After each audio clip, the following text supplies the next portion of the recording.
Hello hi ಸ್ನೇಹಿತರೆ, ನಮಸ್ಕಾರ. ತಮಗೆಲ್ಲ ಸ್ವಾಗತ KS ಮಾಸ್ಟರ್ ಮೈಂಡ್ ಯೂಟ್ಯೂಬ್ ಚಾನಲ್ಗೆ. ಹಾಗೂ ತಾವೆಲ್ಲರೂ ಸುಖವಾಗಿ ಆರಾಮಾಗಿದ್ದೀರಿ ಅಂತ ಅನ್ಕೊತೀನಿ. ಹಿಂದಿನಂತೆ ಏನಪ್ಪ ಅಂದರೆ ಇಂಡಿಯನ್ ಹಿಸ್ಟ್ರಿ ಅಂತಂಥದ್ದು ಏನು ಮಾಡ್ತಾಯಿದ್ದೀವಿ ಅಂತಂದರೆ ಕ್ವಶನ್ ಪೇಪರ್ಸ್ಗಳನ್ನು ಅನಾಲಿಸಿಸ್ ಮಾಡ್ತಾಯಿದ್ದೀವಿ. ಸುಮಾರು ಒಂದು 8 ರಿಂದ 9 ಕ್ವಶನ್ಗಳೇನಪ್ಪ ಅಂದರೆ ಚೆನ್ನಾಗಿ ಆಗಿದ್ದಾವೆ. ಮುಂದಿನಪ್ಪ ಅಂತ ಕೇಳ್ತಂದರೆ ಇದೇ ಕ್ವಶನ್ಸ್ಗಳೇನಪ್ಪ ಅಂದರೆ ಕಂಟಿನ್ಯೂ ಮಾಡೋಣ ಅಂತ ಬರ್ತದೆ. ಇದೇ ಕ್ವಶನ್ಸ್ಗಳನ್ನ ಮಾಡೋಣ, ಕಂಟಿನ್ಯೂ ಮಾಡೋಣ. ಮತ್ತು ಕೇಳಿರ್ತಕ್ಕಂಥದ್ದು ಕ್ವಶನ್ ಆಗಿರ್ಬೋದು, ಹಾಗಾದರೆ FD ಆಗಿರ್ಬೋದು, SD ಆಗಿರ್ಬೋದು, ಇನ್ನೊಂದು ಹಲವಾರು KS ಆಗಿರ್ಬೋದು, PDO ಆಗಿರ್ಬೋದು, ಈ ಎಕ್ಸಾಮ್ಗಳಿಗೆ ಪ್ರಿಪ್ರೇಷನ್ ಆಗಬೇಕು ಅನ್ನೋ ಉದ್ದೇಶದಿಂದ ಬಂದರೆ ಈ ಒಂದು ಕ್ವಶನ್ ಪೇಪರ್ಗಳನ್ನು 360 ಆ್ಯಂಗಲಲ್ಲಿ ಅಂದರೆ ಎಲ್ಲ ರೀತಿಯಲ್ಲಿ ವಿಶ್ಲೇಷಣೆಯನ್ನು ಮಾಡ್ತಾ ಮುಂದೆ ಹೋಗ್ತಾ ಇದ್ದೀವಿ. ಹಾಗಾಗಿ ಇದನ್ನೆಲ್ಲ ಸದುಪಯೋಗಪಡಿಸ್ಕೋಬೇಕು. ಮತ್ತೇನಪ್ಪ ಅಂದರೆ ಈ KS ಮಾಸ್ಟರ್ ಮೈಂಡ್ ಎಂಬ ಯೂಟ್ಯೂಬ್ ಚಾನಲ್ಗೆ ಬಂದರೆ ಸಬ್ಸ್ಕ್ರೈಬ್ ಕೂಡ ಆಗಬೇಕು. ಮತ್ತು ವಿಡಿಯೋಗಳನ್ನು ಇಷ್ಟ ಆದರೆ ಲೈಕ್ ಮಾಡಿ. ಮತ್ತೇನಪ್ಪ ಹಿಂದೆ ನಿಮ್ಮ ಸ್ನೇಹಿತರು ಕೂಡ ಏನಪ್ಪ ಅಂದರೆ ಶೇರ್ ಮಾಡೋದು ಪ್ರಯತ್ನ ಮಾಡಿ. ಹಾಗಾದರೆ ಟೈಮ್ ಅಂದಿದ್ದು ಮಾಡಿದೆ ನೇರವಾಗಿ ನಿನ್ನೆ ಒಂದು ಕ್ವಶನ್ಗಳನ್ನು ಕೊಟ್ಟಿದ್ದೆ ನಿಮಗೆ. ಒಂದು ಕ್ವಶನ್ ಬಿಟ್ಟಿದ್ದೆ ಹೋಮ್ವರ್ಕ್ ಅಂತೇಳಿ. ನೋಡೋಣ ಆ ಕ್ವಶನ್ ಮಾಡಿರೋ ಏನು ಮಾಡಿರೋ ಸ್ವಲ್ಪ ನೋಡ್ಕೊತಾ ಹೋಗೋಣ. ಓಕೆ, 1857ರಲ್ಲಿ ಪ್ರಥಮ ಸ್ವತಂತ್ರ ಸಂಗ್ರಾಮವನ್ನು ನಡೆದಿತ್ತು ನೋಡ್ರಿ. ಈ ಪ್ರಥಮ ಸ್ವತಂತ್ರ ಸಂಗ್ರಾಮದ ಪರವಾಗಿ ಈ ಸ್ವತಂತ್ರ ಸಂಗ್ರಾಮದ ಬಗ್ಗೆ ಏನಪ್ಪ ಅಂತ ಕೇಳಿದಾಗ ಒಂದು ಕ್ವಶನ್ ಕೇಳಿದ್ದಾರೆ. 1857ರಲ್ಲಿ ಪ್ರಥಮ ಸ್ವತಂತ್ರ ಸಂಗ್ರಾಮದ ಸಂದರ್ಭದಲ್ಲಿ ಭಾರತದ ಇರ್ತಕ್ಕಂಥ ಗವರ್ನರ್ ಜನರಲ್ ಯಾರಾಗಿದ್ದ ಅಂತ ಕ್ವಶನ್ ಕೇಳಿದ್ದಾರೆ ನೋಡಿ. ಓಕೆ, ಗೊತ್ತಿರಬೇಕು. ಇನ್ನೂ ಕೂಡ ಕ್ವಶನ್ ಕೇಳ್ತಾರೆ. ಏನಪ್ಪ ಅಂತ ಕೇಳಿದಾಗ ಭಾರತದಲ್ಲಿ ಇರ್ತಕ್ಕಂಥ ಗವರ್ನರ್ ಜನರಲ್ ಬಗ್ಗೆ ಕೂಡ ಕೇಳ್ತಾರೆ ಅತಿ ಹೆಚ್ಚು ಬಾರಿ. ರೈಟಾ? ಅವಾಗ ಏನಾಗಿತ್ತು ಅಂತ ಕೇಳಿದಾಗ 1857ರ ಸಂದರ್ಭದಲ್ಲಿ ನಡೆದಿರ್ತಕ್ಕಂಥ ಸ್ವತಂತ್ರ ಸಂಗ್ರಾಮದ ವೇಳೆಯಲ್ಲಿ ನಮ್ಮ ಭಾರತದಲ್ಲಿ ಇರ್ತಕ್ಕಂಥ ಗವರ್ನರ್ ಜನರಲ್ ಯಾರಾಗಿದ್ದ ಅಂತ ಕೂಡ ಕೇಳ್ತಾರೆ. ಲಾರ್ಡ್ ಕ್ಯಾನಿಂಗು ಫಸ್ಟ್ ಏನಪ್ಪ ಅಂದರೆ ಆಪ್ಷನ್ಸು ಲಾರ್ಡ್ ಡಾಲ್ಹೌಸಿ ಅಂತ ಬರ್ತದೆ. ಸೆಕೆಂಡ್ ಏನಪ್ಪ ಅಂದರೆ ಲಾರ್ಡ್ ಕ್ಯಾನಿಂಗು. ಥರ್ಡ್ ಒನ್ ಏನಪ್ಪ ಅಂದರೆ ಲಾರ್ಡ್ ಹಾರ್ಡಿಂಜ್ ಅಂತ ಹೇಳ್ತಾನೆ. ಫೋರ್ತ್ ಒನ್ ಏನಪ್ಪ ಅಂತ ಕೇಳಿದ್ರೆ ಲಾರ್ಡ್ ಕಾರ್ನ್ವಾಲಿಸ್ ಎಂಬ ವ್ಯಕ್ತಿ. 4 ಏನಪ್ಪ ಅಂತ ಕೇಳಿದ್ರೆ ಆಪ್ಷನ್ಸ್ ಅದ ನೋಡಿರಿ. ರೈಟಾ? ಒಂದು options Lord Dalhousie, Lord Canning, Lord Hardinge, Lord Cornwallis. ನೋಡಿರಿ, ಇದಕ್ಕಿಂತ ಮುಂಚಿತವಾಗಿ ಈ 1857ರ ದಂಗೆ, ಯಾವುದಂಗೆ 1857ರ ದಂಗೆ ಅಂತ ಬಂದಾಗ ಇದು ಏನಪ್ಪ ಅಂತ ಕೇಳಿದ್ರೆ ಇದು ಭಾರತದಲ್ಲಿ ನಡೆದಿರ್ತಕ್ಕಂಥ ಒಂದು ಸ್ವತಂತ್ರ ಸಂಗ್ರಾಮ ಅಂತ ಹೇಳ್ತೀವಿ ಸರ್. ಸ್ವತಂತ್ರ ಸಂಗ್ರಾಮ ಅಂತ ಹೇಳ್ತೀವಿ. ಸ್ವತಂತ್ರ ಸಂಗ್ರಾಮದ ಸಮಯದಲ್ಲಿ ಇರ್ತಕ್ಕಂಥ ಇದು ಬರೆದ ಕೃತಿ ಯಾರಪ್ಪ, ಇದು ಭಾರತದಲ್ಲಿ ಬರೆದ ಕೃತಿ ಯಾರಪ್ಪ ಅಂತ ಕೇಳಿದ್ರೆ ಒಂದು ಗೊತ್ತಿರಲಿ, VD ಸಾವರ್ಕರ್ ಎಂಬ ವ್ಯಕ್ತಿ. ಯಾವ ಸಾವರ್ಕರ್ ರೀ? VD ಸಾವರ್ಕರ್ ಅಂತ ಒಂದು ವ್ಯಕ್ತಿ ಬರೆದಿರ್ತಾರೆ. VD ಅಂದರೆ ಇಲ್ಲಿ ಏನಪ್ಪ ಅಂದರೆ ವಿನಾಯಕ್ ದಾಮೋದರ್ ಅಂತ ಒಂದು ವ್ಯಕ್ತಿ. ಯಾವ ದಾಮೋದರ್ ರೀ? ವಿನಾಯಕ್ ದಾಮೋದರ್ ಅಂತ ಒಂದು ವ್ಯಕ್ತಿ. ಇವ್ರು ಏನಪ್ಪ ಅಂತ ಕೇಳಿದ್ರೆ ಈ ಕೃತಿಯನ್ನು ಬರೆದಿದ್ದರು. ಯಾವ ಕೃತಿ ಬರೆದಿದ್ದರು ಅಂತ ಕೇಳಿದ್ರೆ 1857ರ ದಂಗೆ ಕೃತಿಯನ್ನು ಬರೆದಿದ್ದರು. ಇವಾಗ ಬರೀಬೇಕಂದ್ರೆ ಇವರು ಯಾವ ಜೈಲಲ್ಲಿದ್ದರು ಅಂತ ಕೇಳಿದ್ರೆ ಇಲ್ಲಿ ಅಂಡಮಾನ್ ನಿಕೋಬಾರಲ್ಲಿ ಇರ್ತಕ್ಕಂಥ ಒಂದು ಸೆಲ್ಯುಲರ್ ಜೈಲು ಅಂತ ಇರ್ತದೆ ಸರ್. ಆ ಸೆಲ್ಯುಲರ್ ಜೈಲಲ್ಲಿ ಇರ್ತಕ್ಕಂಥ ಟೈಮಿಗೆ ಏನಪ್ಪ ಅಂದರೆ ಈ ಕೃತಿಯನ್ನು ಬರೆದಿದ್ರು ಅಂತೇಳಿ ಹೇಳ್ತಾರೆ. ಇನ್ನು ಅಲ್ಲಿ ಅವ್ರಿಗೆ ಏನಪ್ಪ ಅಂದರೆ ಕರಿ ನೀರಿನ ಶಿಕ್ಷೆ ಕೂಡ ಸಿಕ್ಕಿತ್ತು. ಯಾವ ನೀರಿನ? ಕರಿ ನೀರಿನ ಶಿಕ್ಷೆ ಕೂಡ ಏನಪ್ಪ ಅಂದರೆ ಅವರಿಗೆ ಆ ಸೆಲ್ಯುಲರ್ ಜೈಲಲ್ಲಿ ಸಿಕ್ಕಿತ್ತು. ಇದ್ರ ಬಗ್ಗೆ ಮಸ್ತ್ ನೋಡೋಣ ಬೇಕಾ. ಆದರೆ ಇಲ್ಲಿ ಏನಪ್ಪ ಅಂತ ಕೇಳ್ತೋದಾಗ ಈ ಒಂದು 1857ರ ದಂಗೆ ಸಂದರ್ಭದಲ್ಲಿ ಇರ್ತಕ್ಕಂಥ ಒಬ್ಬ ವ್ಯಕ್ತಿ ಅಂತ ಬಂದಾಗ ಅದು ನೋಡೋದಕ್ಕಿಂತ ಮುಂಚಿತವಾಗಿ ಇಲ್ಲಿ ಫಸ್ಟ್ ಆನ್ಸರ್ ಏನಿದೆ ಅಂತ ಕೇಳಿದ್ರೆ ಡಾಲ್ಹೌಸಿ ಅಂತ ವ್ಯಕ್ತಿ ಅದ ನೋಡಿ. ಯಾವ ಈತನ ಬಗ್ಗೆ ನೋಡಿ ಸ್ವಲ್ಪ ನೋಡ್ರಿ. ಈ ಡಾಲ್ಹೌಸಿ ಅಂತ ವ್ಯಕ್ತಿ ಏನಿದ್ದಲ್ಲ, ಈ ಡಾಲ್ಹೌಸಿ ಭಾರತಕ್ಕೆ ಗವರ್ನರ್ ಜನರಲ್ ಆಗಿ ಬಂದಿರತಕ್ಕಂಥ ವ್ಯಕ್ತಿ. ಇವನು ಕೂಡ ಡಾಲ್ಹೌಸಿ ಎಂಬ ವ್ಯಕ್ತಿ. ಈತನು ಕೂಡ ಏನಪ್ಪ ಭಾರತಕ್ಕೆ ಏನಪ್ಪ ಗವರ್ನರ್ ಜನರಲ್ ಆಗಿ ಬಂದಿರತಕ್ಕಂಥ ವ್ಯಕ್ತಿ. ಇನ್ನು 1857ರ ದಂಗೆಗಿಂತ ಮೊದಲು ಬಂದಿದ್ದೀವನು. ಯಾಕಂದರೆ 1857ರ ದಂಗೆಗಿಂತ 1848ರಿಂದ ಬಂದಿದ್ದ 56 ತನಕ ಏನಪ್ಪ ಅಂದರೆ ಇದ್ದಿರ್ತಾನೆ ಇವನು ಭಾರತದಲ್ಲಿ. ಕ್ಲಿಯರಾ? ಇಲ್ಲಿ ಈತನು ಏನಾಗಿತ್ತು ಅಂತ ಕೇಳಿದ್ರೆ 1848ರಲ್ಲಿ ಕೂಡ ಏನು ಮಾಡಿದೆ, ಈತನ ಒಂದು ಪದ್ಧತಿ ಅಂದಿದ್ರೆ. ಯಾವ ಪದ್ಧತಿ ಅಂತ ಕೇಳಿದ್ರೆ ದತ್ತು ಮಕ್ಕಳಿಗೆ ಹಕ್ಕಿಲ್ಲ ಅಂತ ಪದ್ಧತಿ. ಯಾವ ಪದ್ಧತಿ ರೀ? ದತ್ತು ಮಕ್ಕಳಿಗೆ ಹಕ್ಕಿಲ್ಲ ಅಂತ ಪದ್ಧತಿ. ಈ ದತ್ತು ಮಕ್ಕಳಿಗೆ ಹಕ್ಕಿಲ್ಲ ಎಂಬ ಪದ್ಧತಿ ಮೊಟ್ಟ ಮೊದಲ ಬಾರಿಗೆ ಏನಪ್ಪ ಅಂದರೆ ಆಗಿರ್ತಕ್ಕಂಥ ಒಂದು ರಾಜ್ಯ ಅಂತ ಬಂದಾಗ ಇದೇನಪ್ಪ ಸತ್ರ ಅಂತ ಹೇಳ್ತೀವಿ. ಅದು ನೋಡೋಣ ನೆಕ್ಸ್ಟು. ಆದರೆ ದತ್ತು ಮಕ್ಕಳ ಹಕ್ಕಿಲ್ಲ ಎಂಬ ಪದ್ಧತಿಯನ್ನು ಮೊಟ್ಟ ಮೊದಲ ಬಾರಿಗೆ ಜಾರಿಗೆ ತಂದವರು ಯಾರು ಅಂತ ಕೇಳಿದ್ರೆ 1824ರಲ್ಲಿ ನೋಡಿರಿ. 1824ರಲ್ಲಿ ಕೋರ್ಟ್ ಆಫ್ ಡೈರೆಕ್ಟರ್ಸ್ ಅಂತ ಬರ್ತಾರೆ. ಬ್ರಿಟಿಷ್ ಕಂಪನಿಯ ಕೋರ್ಟ್ ಆಫ್ ಡೈರೆಕ್ಟರ್ಸ್ಗಳು ಏನು ಮಾಡ್ತಾರೆ ಅಂತ ಕೇಳಿದ್ರೆ ಇದನ್ನು ತಂದಿರ್ತಾರೆ. ಇವಾಗ ತಂದು ಏನು ವಶಪಡಿಸ್ಕೊಂಡಿದ್ದು ಅಂತ ಕೇಳಿದ್ರೆ ಕಿತ್ತೂರನ್ನು ವಶಪಡಿಸ್ಕೊಂಡಿದ್ರು ಮೊಟ್ಟ ಮೊದಲ ಬಾರಿಗೆ ತಂದಿದ್ದು ಇವಾಗ 1824ರಲ್ಲಿ. ಅವಾಗ ತಂದು ಏನು ವಶಪಡಿಸ್ಕೊಂಡಿದ್ರು? ಕಿತ್ತೂರು ಅಂತ ವಶಪಡಿಸ್ಕೊಂಡಿದ್ರು. ಯಾವುದು ಅಂತ ಕೇಳಿದ್ರೆ ಇದೇ ದತ್ತು ಮಕ್ಕಳಿಗೆ ಹಕ್ಕಿಲ್ಲ ಎಂಬ ಪದ್ಧತಿಯ ಮೂಲಕ. ಕ್ಲಿಯರ್ ಆಯ್ತು? ಓಕೆ, ಅದೇ ರೀತಿ ಏನಪ್ಪ ಅಂತ ಕೇಳಿದಾಗ ಈ ದತ್ತು ಮಕ್ಕಳಿಗೆ ಹಕ್ಕಿಲ್ಲ ಎಂಬ ಪದ್ಧತಿ ಈತನು ಕೂಡ ತಂದಿದೆ. ಇದು ಕೂಡ ಏನಾಗಿತ್ತು ಅಂದರೆ ಒಂದು ಸ್ವತಂತ್ರ ಸಂಗ್ರಾಮಕ್ಕೆ ಕಾರಣವಾಗಿತ್ತು. ಇದು ಕೂಡ ಏನಾಗಿತ್ತು? ಸ್ವತಂತ್ರ ಸಂಗ್ರಾಮಕ್ಕೆ ಏನಾಗಿತ್ತು? ಮೂಲವಾಗಿರ್ತಕ್ಕಂಥ ಕಾರಣ ಆಗಿತ್ತು. ಅದ್ರ ಬಗ್ಗೆ ಕೂಡ ನೋಡೋಣ. ಯಾಕಪ್ಪ ಕೇಳಿದ್ರೆ ಈ ದತ್ತು ಮಕ್ಕಳಿಗೆ ಹಕ್ಕಿಲ್ಲ ಎಂಬ ಪದ್ಧತಿಯ ಮೂಲಕ ಏನಾಗಿತ್ತು? ಭಾರತ ದೇಶದಲ್ಲಿ ಏನಪ್ಪ ಅಂದರೆ 1848ರಲ್ಲಿ ತಂದಾಗ ಸಾತ್ರಾ ಅಂತ ಒಂದು ಪ್ರದೇಶ ಮಹಾರಾಷ್ಟ್ರದಲ್ಲಿ ಬರ್ತಕ್ಕಂಥದ್ದು. ಯಾವುದು ಸಾತ್ರಾ ಅಂತ ಪ್ರದೇಶ ಏನಪ್ಪ ಅಂದರೆ ಇಲ್ಲಿ ಅಬ್ಬು ಸಾಹೇಬ ಅಂತ ಒಬ್ಬ ವ್ಯಕ್ತಿ ಇರ್ತಾನೆ ರೀ. ಯಾವ ಸಾಹೇಬ ಅಂತ ಕೇಳ್ತೋದಾಗ ಅಬ್ಬು ಸಾಹೇಬ ಅಂತ ವ್ಯಕ್ತಿ ಇರ್ತಾನೆ. ಈ ಅಬ್ಬು ಸಾಹೇಬ ಎಂಬ ವ್ಯಕ್ತಿ ಮಾಡ್ತಾನೆ ಮೊಟ್ಟ ಮೊದಲ ಬಾರಿಗೆ ದತ್ತು ಮಕ್ಕಳ ಹಕ್ಕಿಲ್ಲ ಎಂಬ ಪದ್ಧತಿಯನ್ನು ಅಳವಡಿಸ್ಕೊಂಡಿರ್ತಾನೆ. ಇದೇ ರೀತಿ ಏನು ಮಾಡ್ತದೆ ಅಂತ ಕೇಳಿದ್ರೆ ಇದು ಸ್ವಲ್ಪ ಬರಿತು ನೋಡ್ರಿ, ಇಲ್ಲಿ ಬರ್ಕೋರಿ, ನೋಡ್ರಿ ಮಾಡ್ಕೋರಿ, ಇಂಪಾರ್ಟೆಂಟ್ ಆಗಿರ್ತಕ್ಕಂಥದ್ದು. ಇಲ್ಲಿ 1849ರಲ್ಲಿ 1849ರಲ್ಲಿ ಉದಯಪುರ ಸಂಬಲ್ಪುರ ಅಂತ ಬಂದಿರ್ತದೆ ರೀ. ಯಾವ ಪುರ? ಸಂಬಲ್ಪುರ ಅಂತ ಬಂದಿರ್ತದೆ. 1849 ಸಂಬಲ್ಪುರ ಅಂತ ಬಂದಿರ್ತದೆ. 1852ರಲ್ಲಿ ಬಂದಿರ್ತದೆ ರೀ ಉದಯಪುರ ಅಂತ ಹೇಳ್ಕಂಥದ್ದು. ಯಾವ ಪುರ ಅಂತ ಕೇಳಿದ್ರೆ ಉದಯಪುರ ಅಂತ ಬಂದಿರ್ತದೆ. ಈ ದತ್ತು ಮಕ್ಕಳ ಹಕ್ಕಿನ ಪದ್ಧತಿಯ ಮೂಲಕ ಏನಪ್ಪ ಅಂದರೆ ಭಾರತದಲ್ಲಿ ಹಲವಾರು ರಾಜ್ಯಗಳು ಏನಪ್ಪ ವಶಪಡಿಸ್ಕೊಂಡಿದ್ದ. ಓಕೆ, ಇನ್ನು 1853ರಲ್ಲಿ ಬರ್ತಾನೆ ಝಾನ್ಸಿ ಅಂತಕ್ಕಂಥದ್ದು. ನಾವೆಲ್ಲ ಓದ್ತೀವಿ, ಅಧ್ಯಯನ ಮಾಡ್ತೀವಿ ಝಾನ್ಸಿ ರಾಣಿ ಲಕ್ಷ್ಮೀಬಾಯಿ ಬಗ್ಗೆ. ಸೊ ಇದೇ ಒಂದು ಮಕ್ಕಳಿಗೆ ಏನಪ್ಪ ಅಂದರೆ ಯುದ್ಧವನ್ನು ಆಗಿರ್ತಕ್ಕಂಥದ್ದು. ಯುದ್ಧ ಅನ್ನೋದಕ್ಕಿಂತ ಒಂದು ಗಲಭೆಗಳಾಗಿವು. ಸೊ ನೆಕ್ಸ್ಟ್ 1854ರಲ್ಲಿ ಏನಾಗಿತ್ತು ಅಂತ ಕೇಳಿದ್ರೆ ನಾಗಪುರ ಎಂಬ ಪ್ರದೇಶ. ನಾಗಪುರ ಯಾವ ಪುರ ಅಂತ ಕೇಳಿದ್ರೆ ನಾಗಪುರ ಎಂಬುದು. ಇಲ್ಲಿ ಯಾರಿದ್ದ ಅಂತ ಕೇಳಿದ್ರೆ ನಾನಾ ಸಾಹೇಬ್ ಇದ್ದೋರಲ್ಲಿ. ಇಲ್ಲಿ ನಾನಾ ಸಾಹೇಬ್ ಇದ್ದ. ಓಕೆ, ರೈಟಾ. ನೆಕ್ಸ್ಟ್ ಬರ್ತದೆ ಏನಪ್ಪ ಅಂತ ಕೇಳಿದ್ರೆ 1856ರಲ್ಲಿ 1856ರಲ್ಲಿ ಔದ್ ಅಂತ ಬರ್ತೀವಿ ಸರ್. ಔದ್ ಯಾವುದು? ಔದ್ ಅಂತಂಥದ್ದು. ಇಲ್ಲಿ ಏನಪ್ಪ ಅಂತ ಕೇಳಿದ್ರೆ ಇಲ್ಲಿ ವ್ಯಕ್ತಿ ಯಾರ್ದ ಅಂತ ಕೇಳಿದ್ರೆ ಯಾಮಿನಿ ಉದ್ದ ದೌಲ ಅಂತ ವ್ಯಕ್ತಿ ಇದ್ದ ನೋಡ್ರಿ. ಯಾಮಿನಿ ಉದ್ದ ದೌಲ ಅಂತ ವ್ಯಕ್ತಿ ಇದ್ದ. ಸೊ ಇದರ ಪ್ರಕಾರ ಏನಾಗಿರ್ತದೆ ಅಂತ ದತ್ತು ಮಕ್ಕಳಿಗೆ ಹಕ್ಕಿನ ಎಂಬ ನೀತಿಯಿಂದ ಏನು ಮಾಡ್ತಾನೆ, ಭಾರತ ದೇಶದಲ್ಲಿ ಏನು ಇರ್ತಕ್ಕಂಥ ಸಾಮ್ರಾಜ್ಯಗಳನ್ನು ಏನು ಮಾಡ್ತಿರ್ತಾನೆ, ವಶಪಡಿಸ್ಕೊಳ್ತಿರ್ತಾನೆ. ಏನು ದತ್ತು ಮಕ್ಕಳಿಗೆ ಹಕ್ಕಿಲ್ಲ ಅಂತಂದರೆ ಯಾರೇ ರಾಜರಿಗೆ, ಒಂದು ದೇಶದ ರಾಜರಿಗೆ ಮಕ್ಕಳಿಲ್ಲದಿದ್ದರೆ, ಮಕ್ಕಳು ಅಂದರೆ ಗಂಡು ಮಕ್ಕಳು, ಮತ್ತು ಮಕ್ಕಳಂದರೆ ಹಂಗಲ್ಲ, ಗಂಡು ಸಂತಾನವಿಲ್ಲದಿದ್ದರೆ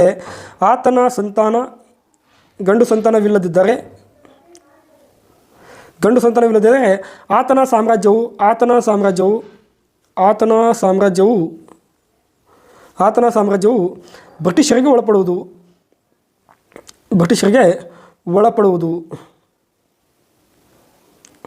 ಅದು ಬ್ರಿಟಿಷರಿಗೆ ಒಳಪಡಬೇಕು. ಅದು ಏನಪ್ಪ ಅಂದರೆ ಯಾರು ಕೂಡ ರಾಜ ಏನು ಮಾಡುವಂತಿಲ್ಲ, ದತ್ತು ಮಕ್ಕಳಿಗೆ ತೊಂದು ಅವರಿಗೆ ಕೊಡುವಂತಿಲ್ಲ ಅಂತೇಳಿ ಇದೊಂದು ಇದಿರ್ತದೆ. ಯಾವುದಿದು? ದತ್ತು ಮಕ್ಕಳಿಗೆ ಹಕ್ಕಿಲ್ಲ. ಈ ನೀತಿಯ ಮೂಲಕ ಏನು ಮಾಡಿರ್ತದೆ, ಭಾರತ ದೇಶದಲ್ಲಿ ಇರ್ತಂಥ ಎಲ್ಲ ವ್ಯಕ್ತಿ, ಸಂಬಲ್ಪುರ ಆಗಿರ್ಬೋದು, ಉದಯಪುರ ಆಗಿರ್ಬೋದು, ಝಾನ್ಸಿ ಆಗಿರ್ಬೋದು, ನಾನಾ ಸಾಹೇಬ್ ಆಗಿರ್ಬೋದು, ಇವರೆಲ್ಲ ಕೂಡ ಏನು ಮಾಡ್ತಾರೆ ಅಂತಂದರೆ ಈ ಬ್ರಿಟಿಷರ ವಿರುದ್ಧ ಏನಪ್ಪ ಅಂದರೆ ನಮ್ಮ ಸಾಮ್ರಾಜ್ಯವನ್ನು ನಮಗೇ ಕೊಡ್ತಾ ಇಲ್ಲ ಅಂತೇಳಿ ಎಲ್ಲ ಕೂಡ ಏನು ಮಾಡಿರ್ತಾರೆ, ಈ ದಂಗೆಗೆ ಕಾರಣ ಆಗಿರ್ತಾರೆ. ಯಾವ ದಂಗೆಗೆ? 1857ರ ಭಾರತದ ಮೊದಲ ಸ್ವತಂತ್ರ ಸಂಗ್ರಾಮಕ್ಕೆ ಏನಾಗಿರ್ತದೆ, ಕಾರಣವನ್ನಾಗಿರ್ತದೆ ಅಂತ ಹೇಳ್ತೀವಿ. ಇದೇ ರೀತಿ ಏನಪ್ಪ ಅಂದರೆ ಮುಂದೆ ಏನಾಗಿರ್ತದೆ ಅಂತ ಕೇಳಿದಾಗ ಇನ್ನೊಬ್ಬ ವ್ಯಕ್ತಿ ಬರ್ತಾರೆ ಅಂದರೆ ದತ್ತು ಮಕ್ಕಳ ಹಕ್ಕಿಲ್ಲ. ಇನ್ನೊಂದೇನಪ್ಪ ಅಂತ ಕೇಳಿದ್ರೆ ಸಹಾಯಕ ಸೈನ್ಯ ಪದ್ಧತಿ ಅಂತೇಳಿ. ಯಾವ ಪದ್ಧತಿ ರೀ? ಸಹಾಯಕ ಸೈನ್ಯ ಪದ್ಧತಿ. ಇದ್ರ ಬಗ್ಗೆ ಡಿಸ್ಕಸ್ ಮಾಡಿರ್ತೀನಿ ನಿಮಗೆ ನಾನು. ಓಕೆ, ಗೊತ್ತಿರಲಿ.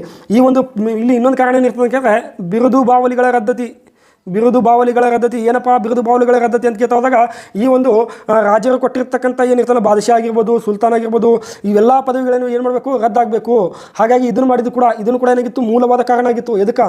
1857 ದಂಗೆಗೆ. ಇದು ಎಲ್ಲರ ಕಾರಣದ ಮೂಲಕ ಏನಾಗಿತ್ತು. ಮತ್ತು ಭಾರತದಲ್ಲಿ ಸ್ವಲ್ಪ ಖಾಯಂ ಜಮೀದಾರ ಪದ್ಧತಿ ಇತ್ತು.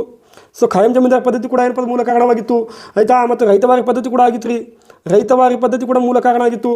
ಮಹಲ್ವಾರಿ ಪದ್ಧತಿ ಕೂಡ ಮೂಲ ಕಾರಣವಾಗಿತ್ತು.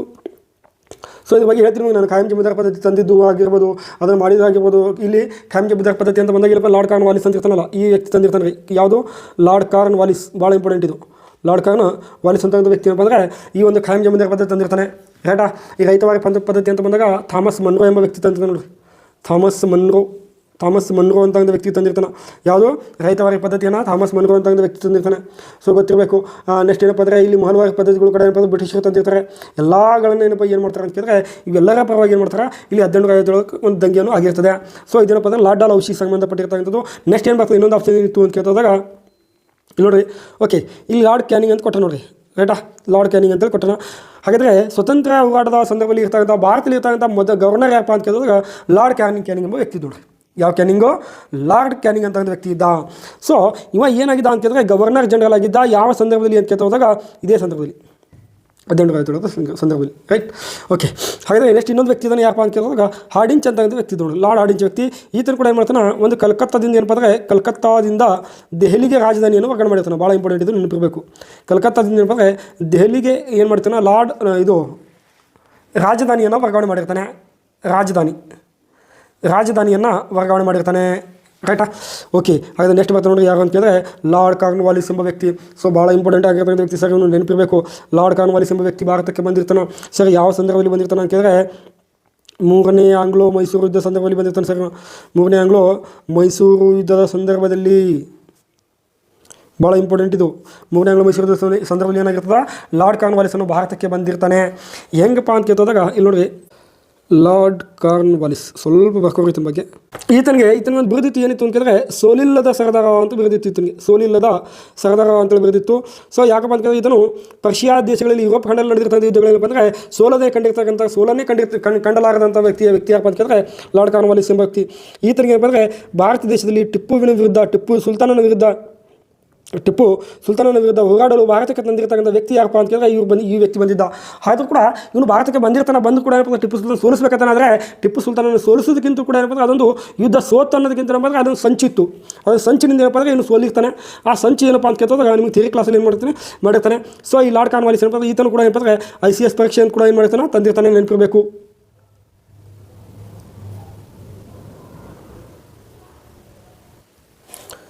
ಓಕೆ, ICS ಏನಪ್ಪ ಅಂದರೆ ICS ಪರೀಕ್ಷೆಯನ್ನು ಏನು ಮಾಡಿದ, ಜಾರಿಗೆ ತಂದಿದ್ದ. ಯಾವ ವ್ಯಕ್ತಿ ಅಂತ ಕೇಳಿದ್ರೆ ಈ ವ್ಯಕ್ತಿ ಏನು ಮಾಡಿದ ಅಂತ ಕೇಳಿದ್ರೆ ICS ಪರೀಕ್ಷೆಯನ್ನು ಕೂಡ ಏನು ಮಾಡಿದ, ಜಾರಿಗೆ ತಂದಿದ್ದ ಅಂತ ಕೇಳ್ತೀವಿ. ಮತ್ತು ಕಾರ್ನ್ವಾಲಿಸ್ ಏನಪ್ಪ ಅಂದರೆ ಆಡಳಿತ ಮತ್ತು ನ್ಯಾಯಾಂಗವನ್ನು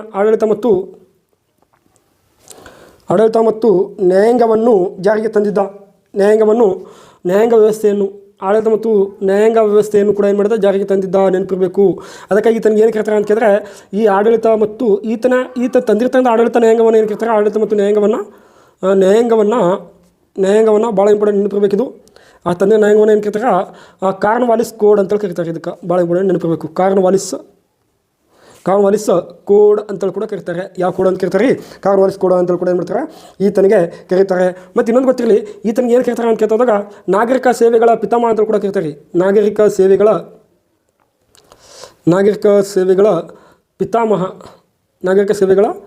ಪಿತಾಮಹ ಅಂತೇಳಿ ಕೂಡ ಕರೀತಾರೆ. ಸೊ ಕರೆಕ್ಟಾಗಿ ಗೊತ್ತಿರಬೇಕು. ಯಾಕಂತ ಕೇಳಿದ್ರೆ ಈತನ ಏನು ಮಾಡಿದ, ಈ ನಾಗರಿಕ ಸೇವೆಗಳು ಏನಪ್ಪ ಜಾರಿ ತಂದಿದ್ದರಿಂದ ಈತನಿಗೆ ಏನಪ್ಪ ಅಂದರೆ ನಾಗರಿಕ ಸೇವೆಗಳ ಪಿತಾಮಹ ಅಂತೇಳಿ ಕೂಡ ಏನು ಮಾಡ್ತಾರೆ, ಕರೀತಾರೆ. ಸೊ ಈತನಿಗೆ ಸೋಲಿಲ್ಲದ ಸರ್ದಾರ ಅಂತ ಕೂಡ ಕರೀತಾರೆ. ಮತ್ತು ಭಾರತದ ದೇಶದಲ್ಲಿ ಬಂದು ಏನು ಮಾಡ್ತಾನೆ ಕೇಳಿದ್ರೆ ಇದನ್ನು ಪೊಲೀಸ್ ಠಾಣೆಯನ್ನು ಕೂಡ ಏನು ಮಾಡ್ತಾನೆ, ನಿರ್ಮಾಣಗಳನ್ನು ಮಾಡ್ತಾನೆ. ಇದಕ್ಕೆ ತಕ್ಕಂತೆ ಏನಪ್ಪ ಅಂದರೆ ದರೋಗ ಅಂದರೆ ಪೊಲೀಸ್ ಚೌಕಿಗಳನ್ನು ಅಥವಾ SP ಗಳನ್ನು ಕೂಡ ಏನಪ್ಪ ಅಂದರೆ SP ಗಳನ್ನು ಕೂಡ ಇಟ್ಟಿರ್ತಾನೆ. ಆ ಸ್ಟೇಷನ್ದಲ್ಲಿ ಏನು ಮಾಡ್ತಾನೆ, SP ಗಳನ್ನು ಕೂಡ ಏನು ಮಾಡ್ತಾನೆ, ಇಟ್ಟಿರ್ತಾನೆ. ಇನ್ನೊಂದು ಗೊತ್ತಿರಬೇಕು, ಸಾಕಷ್ಟು ಸಲ ಕೇಳ್ತಾರೆ ಏನಪ್ಪ ಅಂತ ಕೇಳಿದ್ರೆ ಈತನು ಬಂದಿರ್ತಕ್ಕಂಥ ಒಂದು ಇಸ್ವಿ ಗೊತ್ತಿರಬೇಕು. ಈ ಲಾರ್ಡ್ ಕಾರ್ನ್ವಾಲಿಸ್ ಬಂದಿರ್ತಕ್ಕಂಥ ಇಸ್ವಿ ಗೊತ್ತಿರಬೇಕು. ಯಾವುದು ಅಂತ ಕೇಳಿದ್ರೆ 1786 ಬಂದಿದ್ದ. 1786 ಬಂದಿದ್ದ. ಎಲ್ಲೋಗಿದ್ದಪ್ಪ ಅಂತ ಕೇಳಿದ್ರೆ 1793 ತನಕ ಇದ್ದು ನೋಡಿ. ಕ್ಲಿಯರ್? ಇದನ್ನು ಕೂಡ ಏನಪ್ಪ ಅಂದರೆ ನೆನಪಿಡಬೇಕು. ಯಾರ ಬಗ್ಗೆ ಅಂತ ಕೇಳ್ತಾ ಹೋದಾಗ ಲಾರ್ಡ್ ಕಾರ್ನ್ವಾಲಿಸ್ನ ಬಗ್ಗೆ ಏನು ಮಾಡಬೇಕಿದು, ನೆನಪಿಡಬೇಕು. ರೈಟ್ ರೀ? ಹಾಗಾದ್ರೆ ನೋಡಿರಿ, ಇದೆಲ್ಲ ಏನಪ್ಪ ಅಂದರೆ ಮಾಹಿತಿಯನ್ನು ಬರ್ಕೋಬೇಕು. ಯಾಕಂದರೆ ಇಂಪಾರ್ಟೆಂಟ್ ಆಗಿರ್ತಕ್ಕಂಥ ಮಾಹಿತಿ ಕೂಡ ಇದಿರ್ತದೆ, ಇನ್ನೂ ಸಾಕಷ್ಟು ಇರ್ತದೆ. ಅಂದರೆ ಏನಪ್ಪ ಥಿಯರಿ ಕ್ಲಾಸ್ ಏನಪ್ಪ ಇದನ್ನ ಬಗ್ಗೆ ಆದಷ್ಟು ಮಾತಾಡೋಣ ಅಂತ ಆಗ್ತದೆ. ಕ್ಲಿಯರ್? ಹಾಗಾದರೆ ಓಕೆ, ಅದನ್ನು ನೇರವಾಗಿ ಏನಪ್ಪ ನೆಕ್ಸ್ಟ್ ಕ್ವಶನ್ಗೆ ಹೋಗೋಣ ಅಂತಕ್ಕಂಥದ್ದು. ಇವತ್ತಿನ ಕ್ವಶನ್ ಯಾವುದು, ನೆಕ್ಸ್ಟ್ ಕ್ವಶನ್ ನೋಡೋಣ. ರೈಟ್,